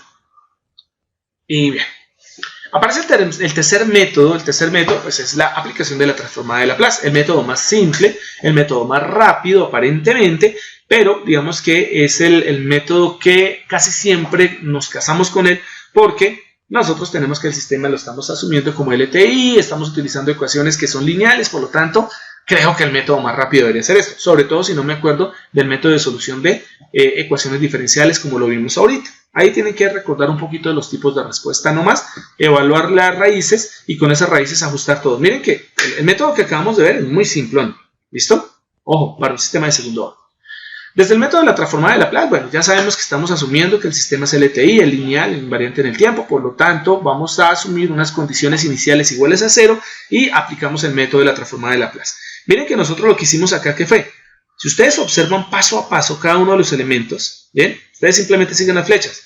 Aplicamos la transformada de Laplace a la ecuación diferencial. Entonces, la transformada de Laplace de m por dy dt, o la segunda derivada de y, más b por la primera derivada de y, más k por y de t es igual a u de t. Separamos por propiedades, ¿cierto? Separamos directamente, extraemos como tal lo que son los coeficientes m, b y k, aplicamos la propiedad de la transformada de una derivada y obtenemos, ¿cierto?, nuestra famosa función de transferencia simple que habíamos calculado hace poco. ¿Cuál es? Y de s es igual a 1 sobre ms cuadrado más bs más k, que era lo mismo que tenemos ahorita. 1 sobre a sub 2 s al cuadrado más a sub 1s más k, ¿vale? Pero en este caso vamos a seleccionar algo para poder solucionar el sistema, y es seleccionar la entrada. ¿Qué tipo de entrada nosotros le vamos a aplicar a este sistema para poder observar la respuesta de salida? ¿Vale? Entonces, aquí vamos a asumir que vamos a aplicar el escalón. En todos vamos a asumir el escalón. Entonces vamos a aplicar el escalón, por lo tanto, x de s, pues termina siendo ese u de s que aparece ahí. Entonces, y de s y de s va a ser igual a 1 sobre ms al cuadrado más bs más k multiplicado por la entrada u de s, ¿vale? Pero la transformada de Laplace del escalón es 1 sobre s y por lo tanto tenemos la última ecuación. Y de s es igual a 1 sobre m por s cuadrado más b por s más k por 1 sobre s, ¿vale? Y esto vamos a tener que solucionarlo por el método de la inversa. ¿Bien? El método de la inversa, que no es un método, simplemente la contraparte del método directo de Laplace, es simplemente separar por fracciones parciales nuestro sistema. 1 sobre s factor de m por s al cuadrado más b por s más k se debe separar en fracciones parciales. Según lo que sabemos nosotros de señales y sistemas, este sistema tiene un componente lineal que es s y un componente cuadrático que es ms cuadrado más bs más k. Por lo tanto, la separación por fracciones parciales termina siendo a sobre s más, aquí diríamos b, pero no, porque nos hace falta descomponer el denominador de segundo grado, ¿vale? Ese es el cuadrado que está ahí, toca descomponerlo en dos variables. Entonces no vamos a utilizar b, sino vamos a utilizar la x, simplemente para decir que tenemos un numerador intermedio que tenemos que calcular, que es x. Entonces, bien, por el método del límite, ya se acordarán ustedes cómo es el método del límite. A lo podemos calcular directamente. A termina siendo igual a ¿qué? A termina siendo igual al límite cuando s tiende a 0, porque el valor de s para el cual se anularía, para el cual no estaría determinado a sobre s, es s igual a 0. Límite cuando s tiende a 0 de s por 1 sobre s factor de ms al cuadrado más bs más k. Si ustedes evalúan ese límite, les termina dando 1 sobre k. A es igual a 1 sobre k. ¿Bien? Ojo, ese K, para que lo tengan mucho cuidado, ese K no es la K de sensibilidad estática. Ese K corresponde, ese K minúscula, es la constante de elongación de nuestro resorte. Estamos evaluando el límite en este momento sobre la ecuación que es dependiente de la masa, de la viscosidad y de la rigidez, ¿no? Entonces, ese K minúscula que está ahí es la constante del resorte. Para representar más adelante la constante de la constante de sensibilidad, vamos a utilizar la K mayúscula. ¿Bien? Bueno, y ahí debajo dice, para el cálculo de x, ¿cómo calculamos ese numerador de nuestra parte que tiene una función cuadrática, un elemento cuadrático en el denominador? Vamos a tener que descomponer el factor cuadrático. Pero para poderlo descomponer necesitamos los valores de m, b y k. Por lo tanto, nosotros simplemente vamos a hacer caso de ¿qué? Del hecho de que más adelante vamos a reemplazar esos valores y obtener directamente la descomposición y comprobar si es cierto lo que vamos a ver ahora. Leyendo. Una transformación adecuada de este factor se observó en la clase y en la asignatura de señales y sistemas. ¿Sí se acuerdan, no? Se observó en la clase ¿cuándo? Ahorita, hace poquito que pasamos. ¿Bien? Cuando logramos obtener lo que era la constante de sensibilidad, la frecuencia fundamental y nuestro famoso factor de amortiguamiento. Entonces lo que voy a hacer es simplemente retomar lo que vimos ahorita de la demostración y obtenemos lo siguiente. La constante de sensibilidad termina siendo 1 sobre A sub 0 y A sub 0 es K, por lo tanto es 1 sobre K, 1 sobre la constante de elongación o constante de rigidez. Omega sub n cuadrado, ¿quién era? omega sub n cuadrado era a sub 0 sobre a sub 2. Por lo tanto, ¿quién es a sub 0? K. ¿Y quién es a sub 2? M. Omega sub n cuadrado termina siendo K sobre M. ¿Y quién era ρ? Recuerden que ρ era a sub 1 sobre 2 veces la raíz cuadrada de a sub 0 por a sub 2. Por lo tanto, simplemente reemplazamos esos valores de A en los elementos que ya estamos aportando, que son V sobre 2 por la raíz cuadrada de M por K. ¿Listo? Entonces miren para qué servía la ecuación de segundo orden. La ecuación general de segundo orden, o más bien, la función de transferencia general de segundo orden, nos sirve para que, teniendo los factores K, omega sub n y ρ, podamos hacer o encontrar una respuesta rápida. ¿Ven?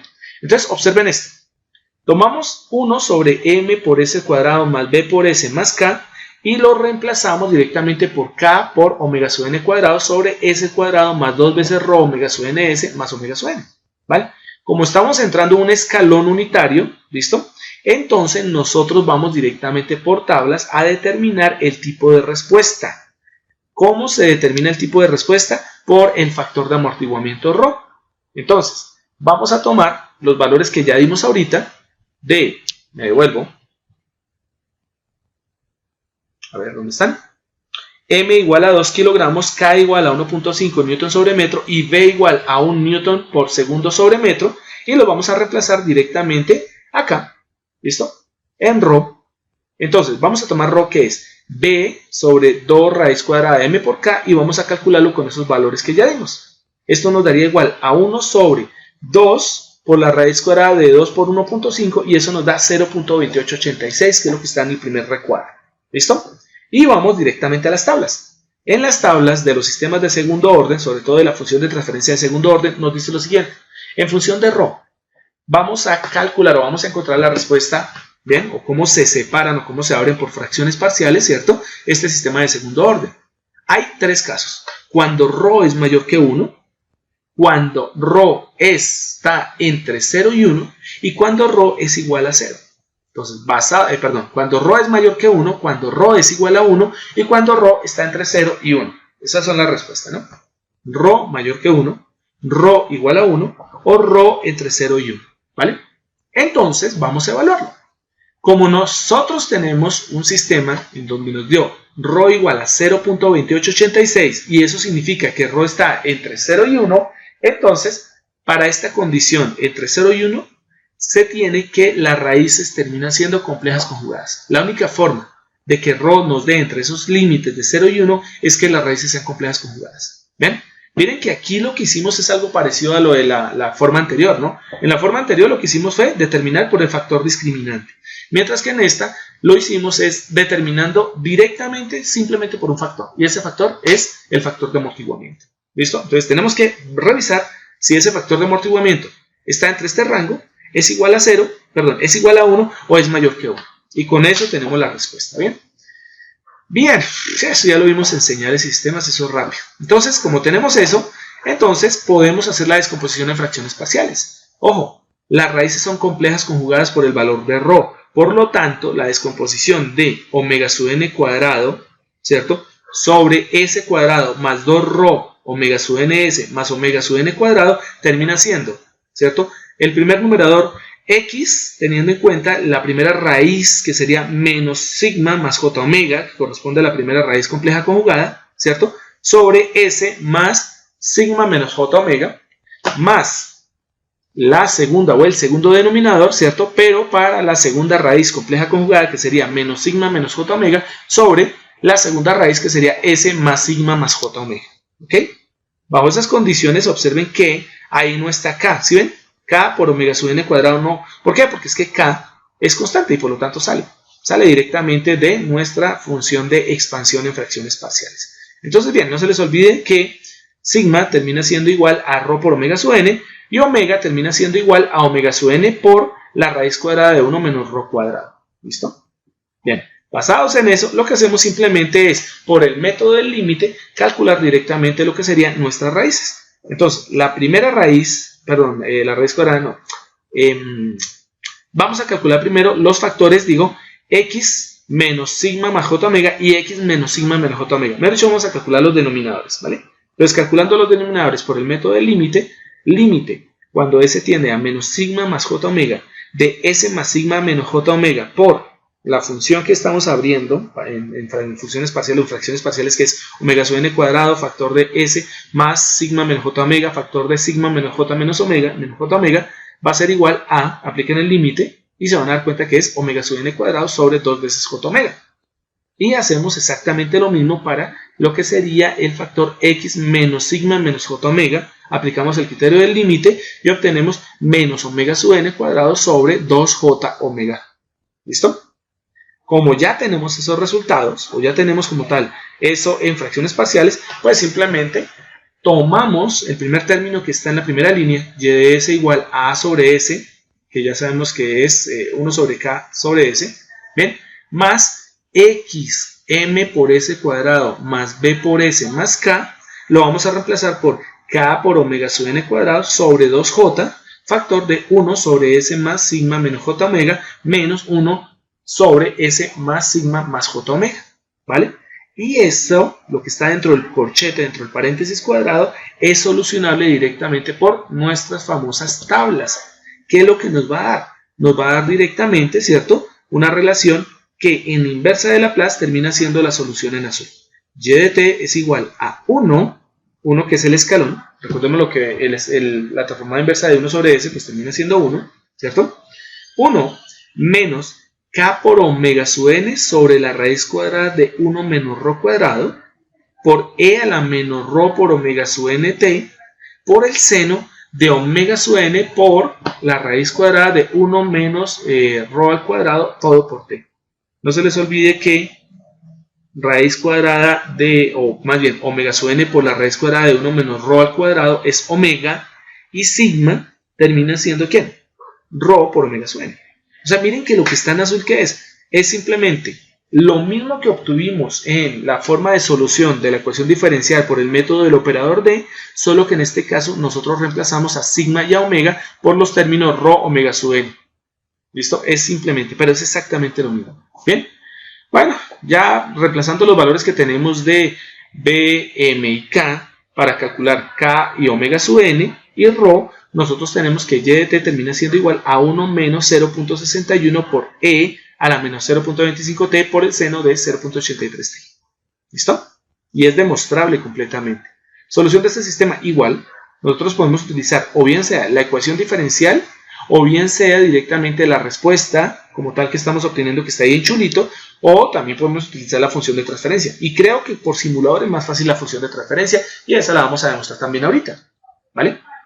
Y por último está una representación que se conoce como la representación en espacio de estados. Pero bueno, me quiero adelantar en antes de explicarles ¿listo? Me quiero adelantar directamente a los modelos y a las simulaciones que se hicieron. Esta la conocen ustedes. ¿Cuál es? La primera que habíamos visto, ¿no? Es el modelo de la ecuación diferencial, tomando simplemente, despejando la derivada de mayor orden. Si ustedes se dan cuenta, miren a este lado, aquí donde está la respuesta, y se van a dar cuenta que, miren lo que está acá. La función escalón es la que está en azul, esa es nuestra entrada, ¿listo? Y lo que tenemos en rojo, ¿listo? Termina siendo nuestra respuesta de salida. Aquí la pregunta del millón es, oye Inge, pero ¿no se supone que el escalón es de amplitud 1? Sí, pero recordemos que como nosotros hemos despejado la función de mayor orden, ¿listo? Para hacer este sistema con el doble integrador, recuerden que la función de entrada está escalada 1 sobre m, y se acuerdan que m le dimos el valor de 2. Por lo tanto, el escalón no es 1, sino es un medio. Porque el escalón está multiplicado por 1 sobre m y m vale 2. Entonces, como es 1 sobre m por el escalón, entonces 1 sobre 2 es 0.5 el escalón. Por lo tanto, es 0.5 nuestro escalón. Es por eso, porque está ahí, ¿vale? Observen de dónde viene directamente la señal para graficarla a la salida. Viene un MUX, un multiplexor, ¿bien? Y viene directamente del escalón con amplitud 0.5, ¿vale? Entonces, por eso no se extrañen que no se vea el escalón de amplitud 1, no, porque está, valga la redundancia, escalado en 0.5. Y la respuesta de nuestro sistema, pues nos da un sistema de segundo orden, como le habíamos dicho, ¿no? Un sistema de segundo orden que tiene oscilaciones, porque nos dieron raíces complejas conjugadas, ¿no? Pues tenemos las oscilaciones, pero recordemos que también nos dio un exponencial decreciente, ¿no? Nos dio e a la menos 0.25t. Pues e a la menos 0.25t nos está expresando que el sistema oscila, pero se amortigua con una señal exponencial, ¿cierto? Menos 0.25t, e a la menos 0.25t. Por eso ustedes observan solamente como 2 o 3 piquitos, no alcanza a observar más. Bueno, 2 picos positivos, el tercero no se alcanza a ver muy bien, está más o menos entre 18 y 20 segundos aproximadamente, ¿vale? Pero el sistema oscila 3 veces, ¿listo? Esta sería la respuesta, pero ya utilizando la función de transferencia. Miren que aquí lo que hicimos fue la manera más fácil, ¿no? Tomamos simplemente y pusimos 1 sobre, recordemos muy bien, 2 por S al cuadrado más 1 por S más 1.5. ¿Quién es 2? M. ¿Quién es 1 del S que está acompañando a la S? Es B.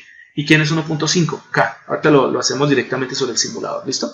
Todo lo que hicimos fue tomar la función de transferencia que nos había dado al principio. A ver, vamos hacia atrás y miramos cuál es.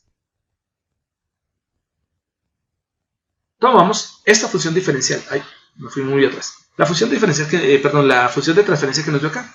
1 sobre m por s al cuadrado más b por s más k. Tomamos esa función de transferencia, aplicamos el escalón, le dimos el valor a m, b y k y ya, listo. Fue lo que hicimos con esa última función.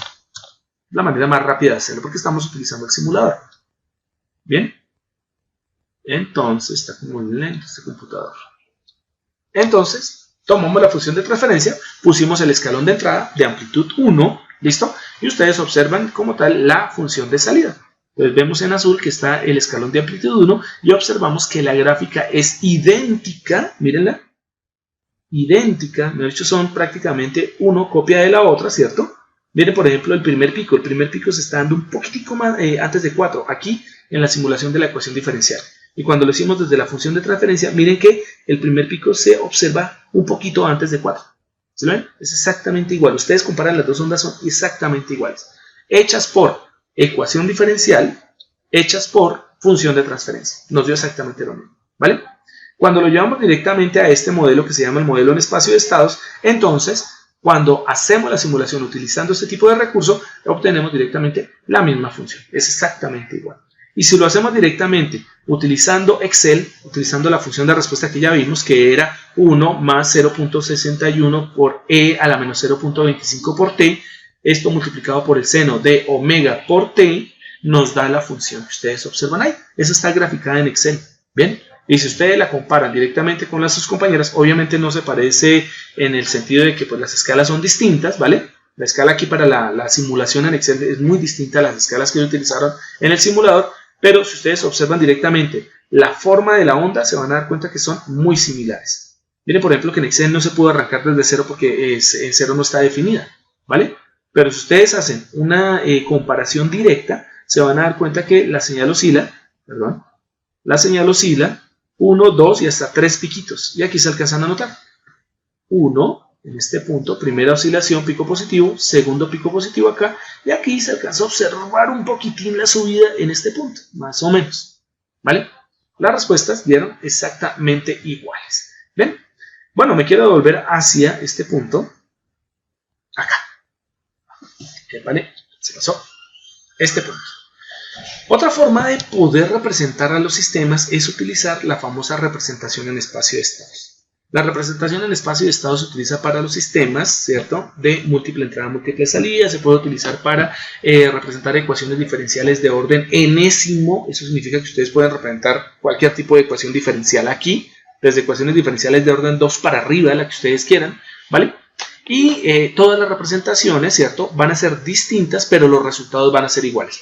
¿Qué significa que sean distintas? Que no existe una única manera de hacer representación en espacio de estados, sino que hay una dependencia de cómo nosotros tomemos esos elementos que llamamos los estados, ¿vale? Pero antes de empezar con el ejercicio y mostrar estas funciones o estas ecuaciones que nos dieron, vamos a hablar un poquito de lo que sería el espacio de estados. ¿Listo? Y entonces nos vamos directamente acá. A ver, ¿dónde están ustedes? ¿Dónde están por aquí, por este ladito? Acá. No hay abierto las diapositivas. Vamos a hablar un poquito de lo que es el sistema en espacio de estados. Vale. Entonces ya tenemos acá lo que es nuestra tercera sesión, que es la introducción al sistema en espacio de estados. ¿Por qué es tan importante? Resulta que cuando nosotros tenemos sistemas extremadamente complejos como son ecuaciones diferenciales de orden n, orden 10, orden 5, orden 9, etcétera, ¿cierto? Nosotros necesitamos un método de solución para esos sistemas. Porque una forma, ¿cuál es? Es descomponer la ecuación diferencial de orden n, ¿cierto? Por ejemplo, descomponerla en múltiples ecuaciones diferenciales de menor orden. ¿Bien? Pero eso es complicado. ¿Bien? Otra forma de hacerlo, ¿cuál es? Pues utilicemos el método del operador R o del operador D, ¿cierto? Y convirtamos la ecuación diferencial en una ecuación algebraica. ¿Listo? Esa sería otra forma, pero esa ecuación algebraica también va a ser un poco compleja porque nos va a dar multiplicidad de raíces. Entonces, encontrar una solución es un poco difícil, ¿vale? Utilizar el método de la transformada de Laplace también se podría hacer, pero vamos a llegar a lo siguiente, que vamos a tener que descomponer el sistema en fracciones parciales, ¿cierto? De acuerdo al número de elementos que nosotros tengamos en nuestra función denominador. Y eso también va a ser complicado. Vamos ahorita descomponiendo el del sistema de orden 2 para poder entender lo que era ese x de menos sigma menos j omega y x de menos sigma más j omega. Tratar de entender eso a veces llega a ser un poco complejo, pues imagínense lo que será tratarlo de hacer con un orden superior, ¿no? Entonces resulta que este método simplifica muchísimo operaciones y permite que ustedes puedan poner modelos extremadamente complejos. También nos permite poder tener sistemas en donde no solamente hay una entrada y una salida, sino podemos tener múltiples entradas y múltiples salidas. Todas ellas sin importar si son variantes o invariantes en el tiempo. O sea, este método es súper wow, súper bueno para poder hacer modelado de sistemas complejos. ¿Listo? De tal manera que lo que tenemos que hacer nosotros es definir algo que se conoce como el estado del sistema. ¿El estado qué es? Cuando hablamos de un estado, precisamente es el comportamiento de un modelo en un espacio de tiempo. Eso es lo que significa un estado. Por ejemplo, un modelo puede ser, por ejemplo, un sistema mecánico en donde las entradas pueden ser, por ejemplo, una posición y una velocidad. Esas pueden ser las entradas. ¿Qué sería el estado del sistema? Conocer cuál es la posición y cuál es la velocidad en un instante de tiempo determinado o en un rango de tiempos determinado. La pregunta del millón es, ¿hay otros estados? Claro que sí. No es lo mismo un sistema que responde ahorita a los 4 segundos que a los 7 o a los 9 segundos. Como el sistema es dinámico, ¿listo? Es posible que las respuestas sean diferentes en diferentes tiempos. Entonces, un estado del sistema es el comportamiento puntual, ¿cierto?, de alguna de las variables, ¿sí?, en espacios de tiempo definidos. La velocidad en el tiempo 5, la posición en el tiempo 10 segundos. El flujo en el tiempo 4 segundos, la temperatura en el tiempo 10 minutos. Bueno, uno puede definir diferentes estados para poder hacer eso. Pero digamos que los estados del sistema van a definir las variables y sus comportamientos en el tiempo. ¿Vale? Entonces, bien, la idea básica, ¿cuál es? El estado, que se puede trabajar tanto en sistemas lineales como no lineales, para entradas, salidas múltiples, ¿cierto? Que se trabaja en el dominio del tiempo, pero también se puede trabajar en otros dominios, como puede ser, por ejemplo, en el dominio del espacio, etcétera, etcétera. Se puede modelar directamente con diferentes software. Bueno, ya sabemos nosotros que podemos tener el caso de MATLAB, que sería lo ideal. Tenemos el Scilab, que es el MATLAB pobre, y tenemos OpenModelica, que es otra forma también de poder simular, ¿no? El OpenModelica es bastante interesante, es un poco más complejo simular, no tiene, digamos, la facilidad gráfica que tiene el Scilab o MATLAB, pero es bastante bueno, bastante bueno. Vamos a ver si al final de nuestro estudio podemos de pronto aprender a funcionar un poquito o a trabajar un poco OpenModelica, ¿vale? Bien. Por eso no les he dado el instalador, porque pues realmente con Scilab es más que suficiente. Hay unos elementos que tenemos que definir cuando hablamos de espacio de estados. El primero de ellos, pues bueno, es el estado. ¿Qué es el estado? Como les comentaba a ustedes, ¿cierto? Es ese conjunto de variables que nosotros tenemos. Cuando decimos el conjunto más pequeño de variables, estamos diciendo las variables de interés. Si yo tengo un sistema complejo que depende de 10 variables, pero yo me doy cuenta que de esas 10 variables, 6 son importantes y 4 no, entonces esas 6 variables corresponden al estado, al conjunto de estados. ¿Listo? Entonces, teniendo en cuenta eso, son las variables, ¿sí? Las variables que nosotros vamos a tener y que tenemos en consideración dentro de nuestro modelo complejo. ¿Ok? Entonces, a esas variables, que las vamos a llamar variables de estado, ¿cierto?, son las que, o son los elementos que nos van a definir cómo se comporta un sistema en determinados tiempos. Eso es lo que significa lo que están viendo. El estado es el conjunto más pequeño de variables, llamadas variables de estado, que determinan el funcionamiento del sistema, su comportamiento, cuando se conocen estas variables en un tiempo definido, en un tiempo t igual a t sub 0. Bueno, ese t sub 0 no significa t en el tiempo 0.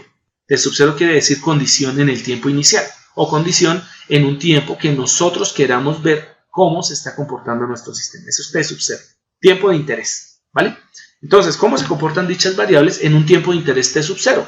Y además, conocemos cómo se comportan las entradas de este sistema para tiempos posteriores a ese valor de tiempo que nosotros conocemos. Bueno, la pregunta del millón es, ¿nosotros conocemos cómo se comporta un escalón? Claro, sabemos que en el tiempo t igual a 0, el escalón antes de ese tiempo vale 0, después de ese tiempo vale 1, si es el escalón unitario. Pregunta, ¿valdrá 1 a los 5 segundos? Sí, vale 1 a los 5 segundos. ¿Cuánto valdrá a los 10? 1. ¿Cuánto vale a los 15? 1. Uno siempre conoce cómo son los comportamientos de las entradas, porque uno define las entradas. Uno sabe si va a ser la escalón, la va a ser rampa, la va a ser parábola, la va a ser pulso, bueno, cualquiera de ellas, ¿vale? Esas condiciones siempre se van a cumplir. Variable de estado. Entonces, como su nombre lo indica, es el conjunto de variables que determinan el estado del sistema. Lo hemos dicho arriba, ¿vale? Se requieren como mínimo n variables que vamos a conocer como las variables x1, x2, x3, x4 hasta xn. Ojo porque en determinados libros pueden cambiarle el nombre a la variable de estado. Como estamos trabajando el libro de Ogata en este momento, estas diapositivas vienen directamente de un libro de control, ¿vale? Entonces nosotros, y Ogata lo hace así, va a tomar a x directamente como las variables de estado. Les apunto, si llegaron a ver el libro de Ogata en algún momento, de Katsuhito Ogata, ¿listo?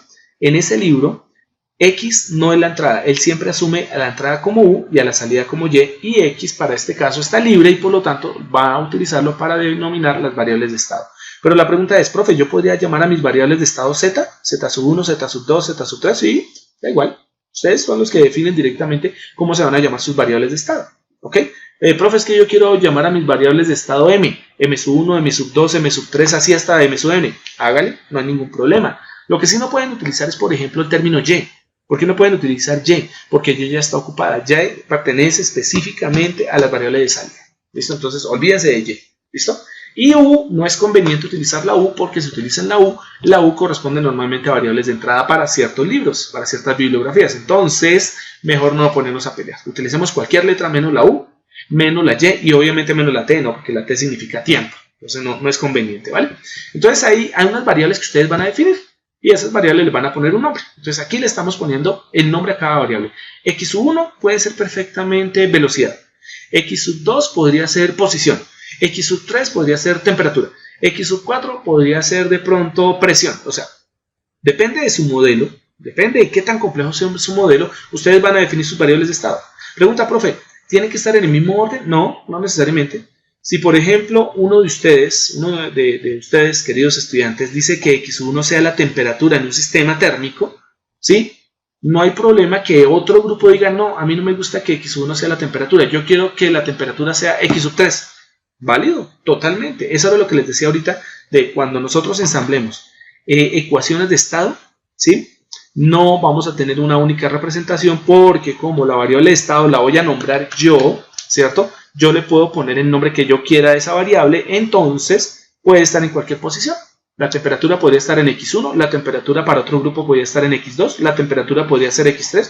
Ustedes son los que deciden directamente a qué elemento le van a asignar la variable de estado. ¿Listo? ¿A qué variable fenomenológica, a qué fenómeno le van ustedes a ajustar la variable de estado? ¿Listo?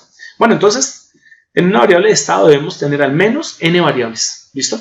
Por ejemplo, si yo quiero representar una ecuación diferencial de orden 2, ese orden 2 me está diciendo el número de variables de estado que necesito. Necesito 2 variables de estado. Si yo tuviese una ecuación diferencial de orden 6, necesito 6 variables de estado. Si yo no tengo una ecuación diferencial de orden 17, necesito 17 variables de estado. Es facilito, ¿no? Entonces, bien, se requieren al menos n variables, nombre de las que ustedes quieran, ¿cierto? Se debe conocer la entrada para t mayor o igual que t sub 0. Las conocemos porque nosotros sabemos que vamos a utilizar pues, señales transitorias, ¿sí o no? Por defecto escalón. Entonces sabemos cuánto vale el escalón de aquí en adelante, del 0 para adelante siempre va a valer lo mismo, ¿vale?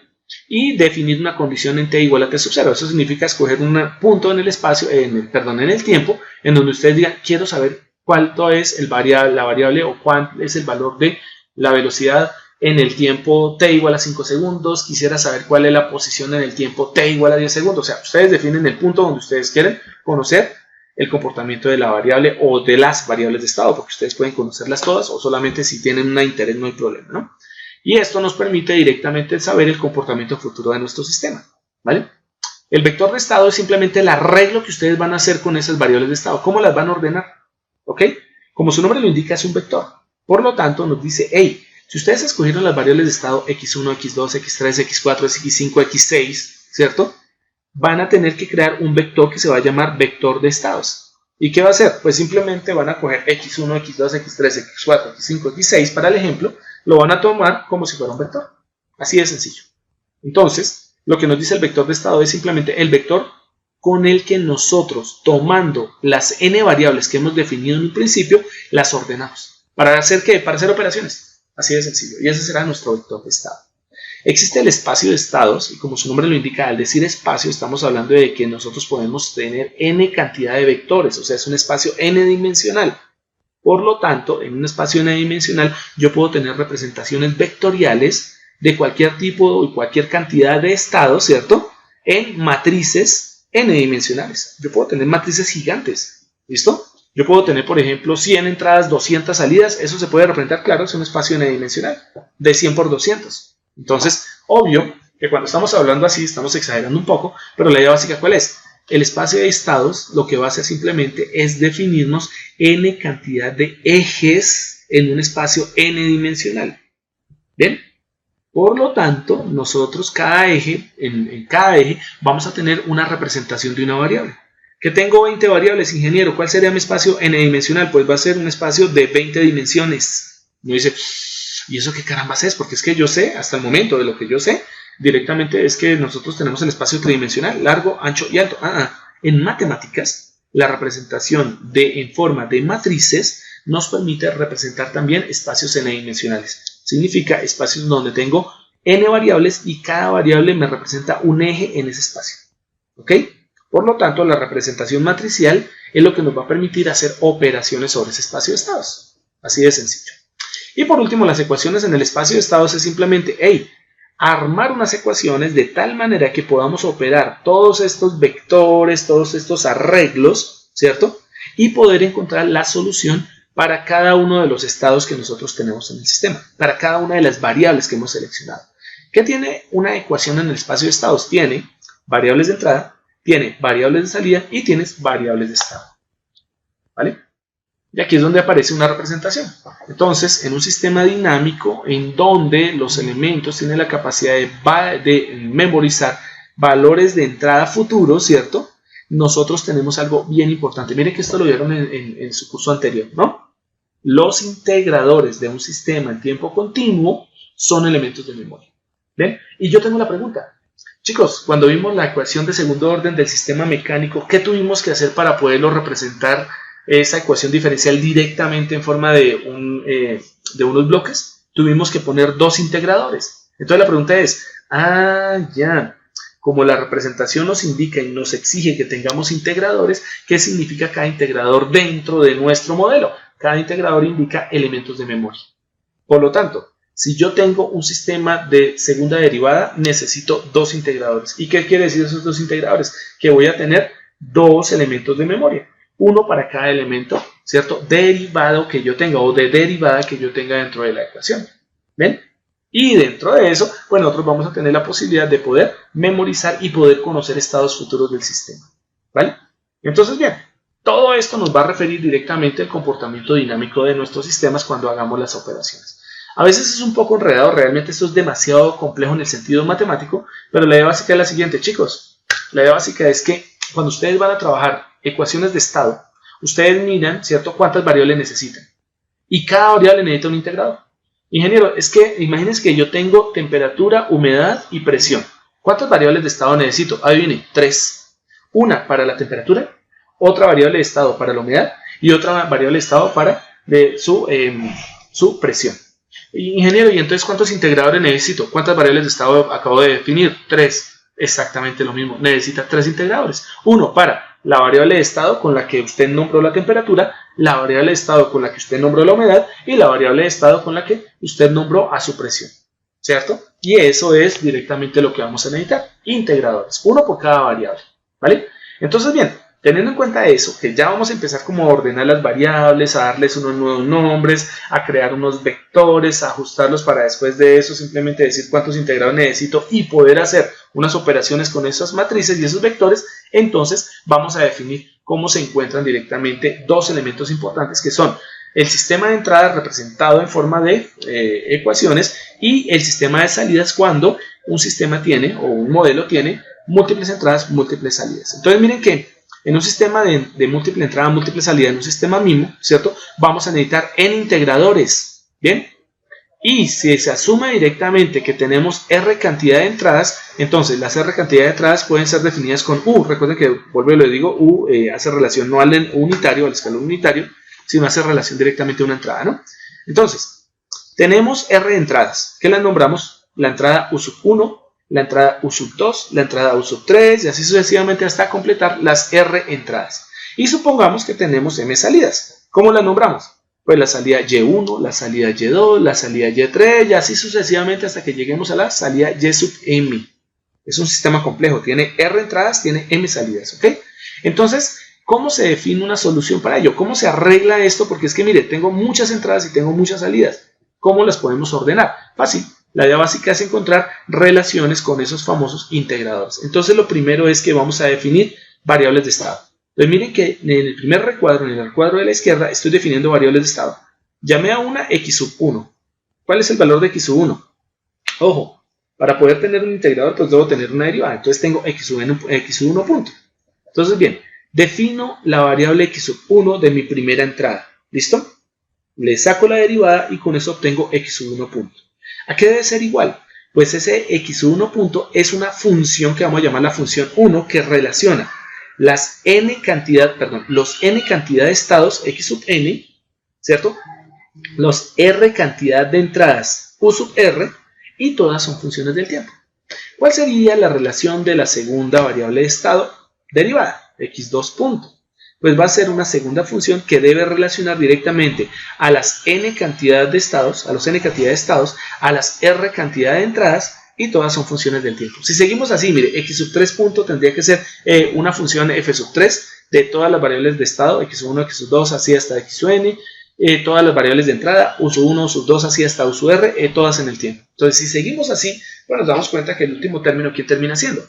Termina siendo el estado enésimo, derivada del estado enésimo, x sub n punto, y ahí nos daría una función enésima de todas las variables de estado x sub n, todas las funciones o las variables de entrada u sub r, todas funciones del tiempo. ¿Ven? ¿Cómo se representaría la salida? La salida serían otras funciones. Entonces, para la salida 1, tendríamos una función que la vamos a llamar g, de tal manera que para la salida 1 tendríamos la primera función g sub 1, que sería dependiente de las variables de estado x sub n, de las variables de entrada u sub r, todas en el tiempo. Y aplica lo mismo que tenemos en la izquierda. Para la salida y sub 2, para la salida y sub 3, para la salida y sub 4, siempre tendremos una función g, hasta que lleguemos a la salida emésima con m. La salida emésima de y termina siendo igual a la función emésima g, en donde se relacionan las variables de estado x sub n, las variables de entrada u sub r, y todas son funciones del tiempo. Estos son representaciones de un sistema, simplemente son sistemas de ecuaciones, ¿ok? Como son sistemas de ecuaciones, pues solucionar esto va a ser como complicado, ¿no? Hasta que ustedes no encuentren la función f1, f2, g1, g2, gn, etc., ustedes no van a poder solucionar el sistema. Por lo tanto, es mejor arreglar esto. Y el arreglo se hace de la siguiente forma. ¿Qué les parece si tomamos lo que está a la izquierda, ¿cierto? Y lo volvemos un vector, porque era un vector, y si tomamos lo que está a la derecha y también lo volvemos un vector o probablemente una matriz, porque dependemos de varios estados. Entonces lo que hicieron simplemente fue agrupar todo lo que estaba a la izquierda, los x1 punto, x2 punto, x3 punto, así sucesivamente, y lo nombraron el vector de estado x punto. ¿Listo? Tomamos todo lo que estaba a la izquierda de y sub 1, y sub 2, y sub 3, etc., ¿cierto? Lo agrupamos en forma de un vector y obtenemos el vector y, vector de salida y. Entonces miren que lo que hicimos fue simplemente agrupar, ¿para qué? Para que nos quede más fácil montar las ecuaciones, ¿no? Y las funciones f y las funciones g simplemente también las encerramos en forma de vectores. ¿Ven? Entonces, ¿qué pasa? Aquí ya se define directamente la primera ecuación, que se llama la ecuación de estado, que es la que tiene los x puntos. Y la ecuación de salida, que es lo que tiene los y, que son las salidas, pues la nombramos como y. ¿Listo? Entonces, x punto de t vectorialmente, o sea, el vector x punto de t termina siendo igual a el vector de funciones f dependientes de x, u y t, y el vector de salida y termina siendo igual, ¿cierto?, a un vector de funciones g en x, u y t. ¿Bien? Por lo tanto, como son funciones vectoriales, ¿cierto?, f y o g tienen que involucrar obviamente el tiempo. Obvio, porque ahí lo dice ahí, x, u, t, tanto para f como para g, y por lo tanto nosotros tendríamos lo siguiente, que ellas serían sistemas variantes con el tiempo. ¿Ven? Si nosotros tomamos un sistema variante en el tiempo, recuerden que eso lo vimos allá cuando empezamos el curso, y nosotros hacemos una linealización, es decir, operamos directamente sobre un punto específico del tiempo, y eso es lo que vamos a hacer en variables de estado, ¿cierto? Entonces, las ecuaciones de estado y de salida, esas dos que ustedes tienen ahí arriba dentro del recuadrito, x punto y y, ¿cierto?, terminan siendo definidas solamente para factores de x y u. ¿Bien? Entonces, x punto de t, ojo, el vector de x puntos termina siendo igual a un vector de variables a multiplicado por x de t más un vector de variables b multiplicado por u, y el vector de salida terminaría siendo igual a un vector de variables c multiplicado por el vector de estados x más un vector d de variables multiplicado por el vector de entradas u. ¿Bien? A de t, b de t, c de t y d de t corresponden a simplemente matrices y vectores representativos. De tal manera que les van a dar unos nombres. Son nombres que se dan directamente del arreglo que se acabó de hacer en un sistema invariante en el tiempo. Perdón, variante en el tiempo. A de t se le denomina la matriz de estado, entonces se llama matriz de estado porque va a contener las variables de estado. B de t se llama matriz de entrada porque va a contener directamente a todos los elementos de entrada, todos los valores como tal que son propios o variables directamente de entrada. C va a almacenar a todos los elementos variables de la salida, y D es una matriz que se conoce como matriz de transición directa. ¿Listo? Ahora bien, si nosotros asumimos que el sistema lo podemos linealizar y aparte de eso podemos volverlo invariante en el tiempo, entonces A, B, C y D ya no son variables temporales, sino terminan siendo coeficientes. Por lo tanto, ya A, B, C y D, al ser coeficientes, terminan siendo matrices y vectores operables. Entonces, terminamos teniendo las ecuaciones de estado de la siguiente forma. La ecuación de estado, x punto de t, el vector x de t, termina siendo igual a un vector de coeficientes a multiplicado por el vector como tal de estados, más un vector o matriz B multiplicado por el vector de entradas. Y la salida termina siendo igual a un vector o matriz C multiplicado por el vector de estados más una matriz o vector D multiplicado por el vector de entrada. ¿Listo? O el vector de entradas, porque pueden llegar a ser varias. Bien, ¿cuáles son las dimensiones de A, B, C y D? Recordemos que dependemos del número de entradas y dependemos del número de salidas. R entradas, M salidas, ¿no? Entonces, dependiendo de sus valores, A, B, C y D van a terminar siendo matrices definidas por las siguientes dimensiones. La matriz A termina siendo de n por n. Recordemos que n, ¿quién lo define? N lo define, ¿cierto?, el número de estados. Entonces, la matriz A va a ser una matriz n por n. ¿Qué significa eso? La matriz A es cuadrada. Es una matriz cuadrada. Si tiene 5 filas, debe tener 5 columnas, obligatoriamente. ¿Vale? Por lo tanto, terminará siendo definitivamente nuestra matriz solución. Bueno, o de ella se va a desprender la matriz solución, ¿no? Las dimensiones de B terminan siendo n por P, en donde P corresponde directamente al número de entradas. ¿Listo? Entonces, n número de estados o variables de estado, P número de entradas. Las dimensiones de la matriz C terminan siendo igual a Q por n. Q corresponde a las salidas. Entonces, termina siendo las dimensiones de la matriz C, el número de entradas, es decir, en filas va a ser el número de salidas, ¿cierto? Y en columnas va a ser el número de variables de estado. ¿Bien? Y las dimensiones de la matriz D terminan siendo, ¿cierto?, de dimensiones Q por P, donde Q pues es el número de salidas y P es el número de entradas. ¿Ok? Eso es lo que nos va a definir específicamente las dimensiones de la matriz. Bueno, y aquí tenemos un ejercicio. Mire, este ejercicio es exactamente el mismo que tenemos allá, al otro lado, ¿no? Exactamente el mismo. ¿Se acuerdan ustedes, no?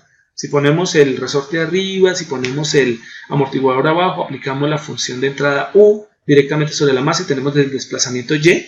Miren que esta gráfica se ve un poquito distinta. Pero si nosotros comparamos directamente con nuestra presentación anterior, es la misma. Entonces, ¿qué quiere decir? Viene de dos libros distintos, pero termina siendo el mismo ejercicio. Entonces, miremos que aquí lo que nos dicen es, oiga, ¿qué les parece si hacemos una representación de este sistema de segundo orden en forma de vector de estados o en forma de ecuaciones de estado? Pues vamos a hacerlo. Utilizando los términos que tenemos allí, ¿no? Entonces, bien, ¿dónde es que está? Estábamos por acá, ¿no? Entonces, bien. Observen que lo que tenemos al principio, ¿qué es? Nosotros tenemos la ecuación diferencial m por la segunda derivada de y más b por la primera derivada de y más k por y es igual a u de t. ¿Qué se tiene que hacer para hacer una representación en espacio de estados? Primer paso, vamos a despejar. Miren que vamos a hacer lo mismo como cuando nosotros tratamos de hacer ¿cómo se llama? La gráfica utilizando simplemente la ecuación diferencial. Entonces, el primer paso, vamos a despejar la derivada de mayor orden. Y es lo que nosotros obtenemos acá. Despejamos la derivada de mayor orden y obtenemos segunda derivada de y termina siendo igual a 1 sobre m por u de t menos b sobre m por la primera derivada de y menos k sobre m por y. ¿Listo? Y vamos a definir lo siguiente. Al despejar la ecuación diferencial nos damos cuenta del orden de la derivada. El orden de la derivada mayor es 2. ¿Listo? Por lo tanto, cuando voy a representar una ecuación diferencial en forma de espacio de estados, el número de variables de estado que necesito lo define la derivada de mayor orden. Como la derivada de mayor orden es 2, necesito 2 variables de estado. Así de sencillo. ¿Vale? Entonces vamos a nombrar 2 variables de estado. La primera variable de estado, ¿cómo la vamos a llamar? La vamos a llamar y de t. Y la segunda variable de estado, pues va a ser simplemente la derivada de y de t. ¿Ok? Entonces, vámonos por este ladito.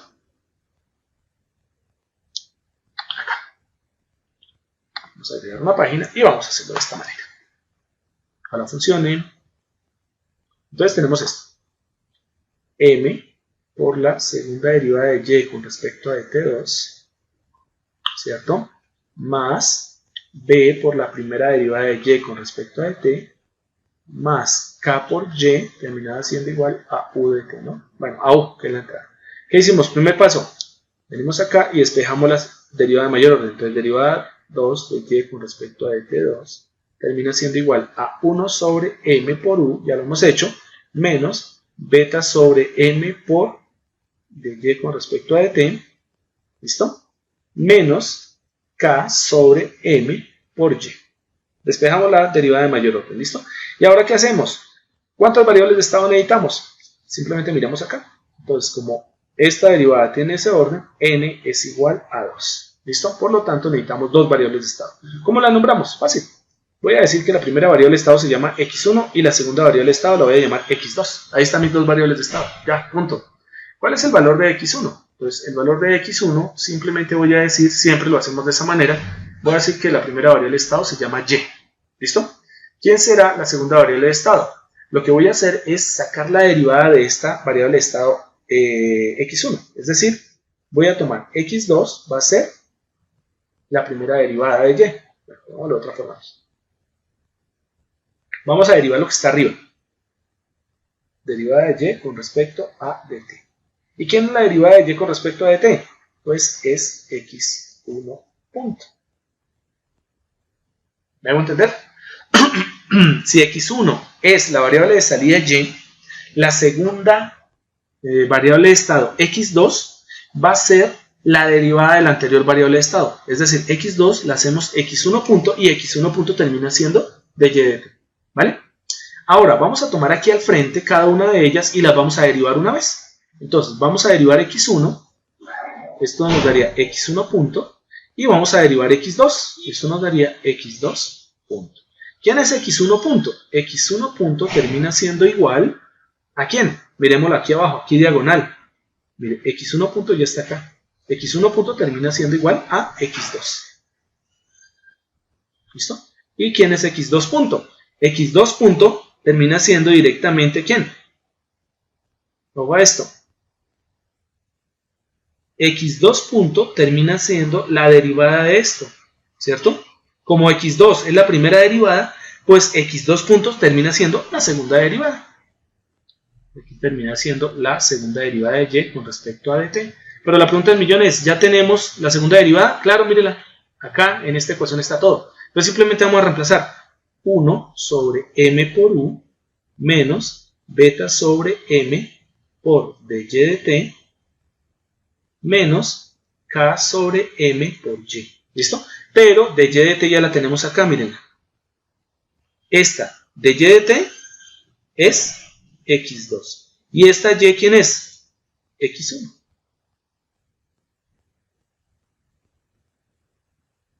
¿Listo? Aquí las definimos, miren. x1 es y, entonces lo reemplazamos acá. Y x2 es de y de t, entonces lo reemplazamos acá. Eso significa que x2 punto termina siendo de la siguiente forma. x2 punto termina siendo igual a, perdón, observen esto, menos k sobre m por x1 menos beta sobre m por x2 más 1 sobre m por u. ¿Listo? Y ahí tendríamos ya la representación en espacio de estados. Recuerden muy bien que nosotros necesitamos crear unas ecuaciones. Las ecuaciones como tal están definidas acá de esta manera. Lo primero, vamos a tener un vector de x punto, ¿cierto? Que va a ser igual a una matriz A multiplicada por el vector de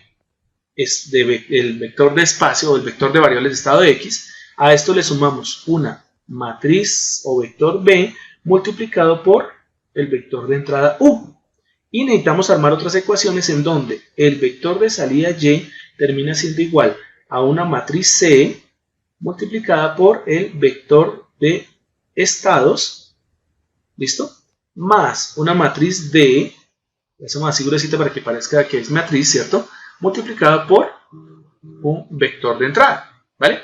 Entonces, basados en eso, ¿cómo armamos el vector x punto? Fácil, mírenlo, acá está, muchachos. Voy a encerrarlo aquí en verde. Si se dan cuenta el vector dónde está, miren. Al hacer esa representación que hicimos ahorita, ¿listo?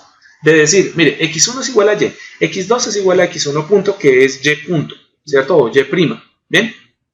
Al derivar x1 y al derivar x2, que fueron las dos primeras variables de estado que yo obtuve, lo que estoy obteniendo por defecto son el vector, o es el vector x punto. Entonces simplemente este x punto que está acá, corresponde al vector x1 punto, x2 punto. Tendría entonces tendría aquí a x1 punto, y aquí tendría a x2 punto, que serían las derivadas de las dos variables de estado que yo seleccioné. Esto terminaría siendo igual a ¿qué? Terminaría siendo igual a una matriz A que es cuadrada. Como n es igual a 2, entonces nuestra matriz A es de 2 por 2, multiplicada por un vector de estados. ¿Quiénes son los estados? ¿Dónde están los vectores de estado? Miren, el vector de estado está. Este es el vector de estados. Cuando ustedes definieron los estados, estaban definiendo por defecto el vector de estados. Entonces aquí tendríamos a el vector x, es simplemente x1 y x2. ¿Listo? A eso le sumamos un vector b. ¿Listo? El vector b es de dimensiones, ojo a esto, de dimensiones n por p. ¿Eso qué significa? N es 2, ¿cierto? Y el número de entradas es 1, entonces es de 2 filas por una columna. Por lo tanto, tendríamos nuestro vector b acá, que todavía no sabemos qué lleva, y lo multipliquemos por el número de entradas. ¿Cuántas entradas hay? Una. Por lo tanto, simplemente multiplicamos aquí por u. ¿Listo? ¿Cómo es el vector de salida? El vector de salida nos dice simplemente, ponemos un vector de salidas. ¿Cuántas salidas hay? Una sola. Por lo tanto, pondremos aquí directamente nuestra salida, que sería y, y esto sería igual a un vector c. ¿Cuáles son las dimensiones del vector c? El vector c tiene, ¿cierto? Es de dimensiones q por n. Por lo tanto, n es 2, q es el número de entradas, de salidas, perdón, y solo hay una salida, por lo tanto es de 1 por 2. Entonces es un vector fila de 1 por 2. Una fila por 2 entradas. Y este lo multiplicamos, según lo que dice arriba, lo multiplicamos por el vector de estado, ¿no? Acá está el vector de estados. Y el vector de estado ya lo conocemos. El vector de estado simplemente es un vector columna en donde se guardan los estados del sistema, que serían x1 y x2, más un vector d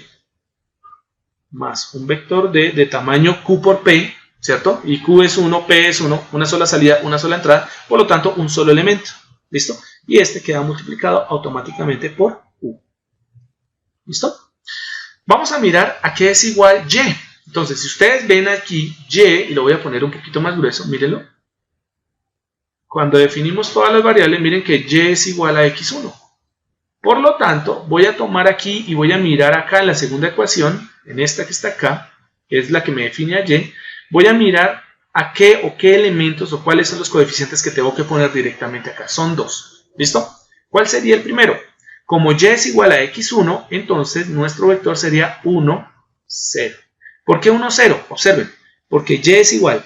Aquí hacemos una operación entre vector fila por vector columna. 1 por X1 nos daría X1 más 0 por X2 nos daría 0x2, por lo tanto X2 se anula y solo nos queda X1. Y es igual a X1, Y es igual a X1. ¿Listo? El vector D nos dice lo siguiente. Mire, el vector D tiene que estar acompañando directamente a U. ¿Qué significa? Y tiene a U en su expresión matemática. Si yo miro acá, Y no tiene ninguna O en ningún lado. Por lo tanto, el vector D debe ser 0. ¿Para qué? Para que no aparezca U en la ecuación de Y. ¿Listo? Ahora sí vamos a arreglar estos que están acá. Vamos a ver X1 punto. Entonces, X1 punto es este que está acá. ¿Listo? ¿A qué es igual X1 punto? Es solamente igual a X2. Por lo tanto, ¿cuál debería ser la primera fila para que X1 nos dé X2? Fácil. Nos debería dar 0 el primer término y 1 el segundo término. ¿Por qué? Porque si hacemos la operación, X1 punto termina siendo igual a 0 por X1, que me da 0, más 1 por X2, que me daría X2. X1 es igual a X2. ¿Listo? Por eso van de esa forma. No se les olvide cómo son las operaciones entre matrices y vectores, ¿no? En este caso estoy multiplicando una matriz de 2 por 2, que es A, por un vector columna de 2 términos. Entonces multiplico fila por columna. ¿Listo? 0 por X1 más 1 por X2, y eso me da X2, que corresponde a X1. La pregunta es, ¿X1 punto tiene U? Si la vemos acá, no tiene U, por lo tanto el primer término acá debería ser 0 para que desaparezca U de X1 punto. Ahora nos vamos a X2. X2 es todo este que está acá. Bueno, pues sí, mejor miremos este, mire. X2 es este. Aquí que ya está bien arregladito. ¿A qué es igual X2? ¿X2 tiene X1? Mírenlo, X2 tiene X1. Por lo tanto, el primer término que iría a multiplicar a X1 debería ser el coeficiente que está acompañando a X1. Y el coeficiente que está acompañando a X1 es menos K sobre M. Por lo tanto, el primer término sería menos K sobre M. X2 punto tiene a X2, aquí lo tiene. X2 punto tiene a X2. ¿Cuál es el coeficiente que está acompañando a X2? Menos B sobre M. Por lo tanto, aquí pongo menos B sobre M y ya tendría la segunda fila. ¿Listo? Tengo mi matriz de 2 por 2. X2 punto tiene U. X2 punto tiene a U. ¿Cuál es el coeficiente que acompaña a U? 1 sobre M. Por lo tanto, el término que iría aquí sería 1 sobre M. Y con eso completamos directamente la representación en espacio de estados de este sistema. Bueno, vamos a ver hasta ahí. Tengo que hacer una vuelta urgente. Pero mientras tanto les comento. Vamos a hacer otros 2 ejercicios. Creo que, si no estoy mal acá, creo que habíamos dejado uno. Si no estoy mal, vean, miramos la otra presentación. Ah, sí, acá. En el lado derecho tenemos este de 2 masas, 2 resortes. Vamos a hacer este ejercicio el jueves entrando a la clase de la primera hora. ¿Listo? El jueves que tenemos a las 10 de la mañana. Vamos a hacer este completico. ¿Listo? Entonces vamos a hacer directamente, vamos a obtener la ecuación diferencial, vamos a obtener la transformación en espacio de estados, o vamos a pasarlo directamente a espacio de estados para empezar a mecanizar un poco cómo es que nosotros hacemos la transformación en espacio de estados. ¿Por qué me interesa este? Porque observen que este, a diferencia del que estábamos viendo, no tiene una masa, sino tiene 2. Entonces lo más seguro es que este sistema no me va a entregar un sistema de una ecuación diferencial, sino me va a entregar 2 ecuaciones diferenciales. Una por cada masa. Y eso lo vamos a estudiar el próximo jueves. ¿Vale? Ok. Bueno, yo creo que dejamos ahí. Vamos a detener aquí la grabación.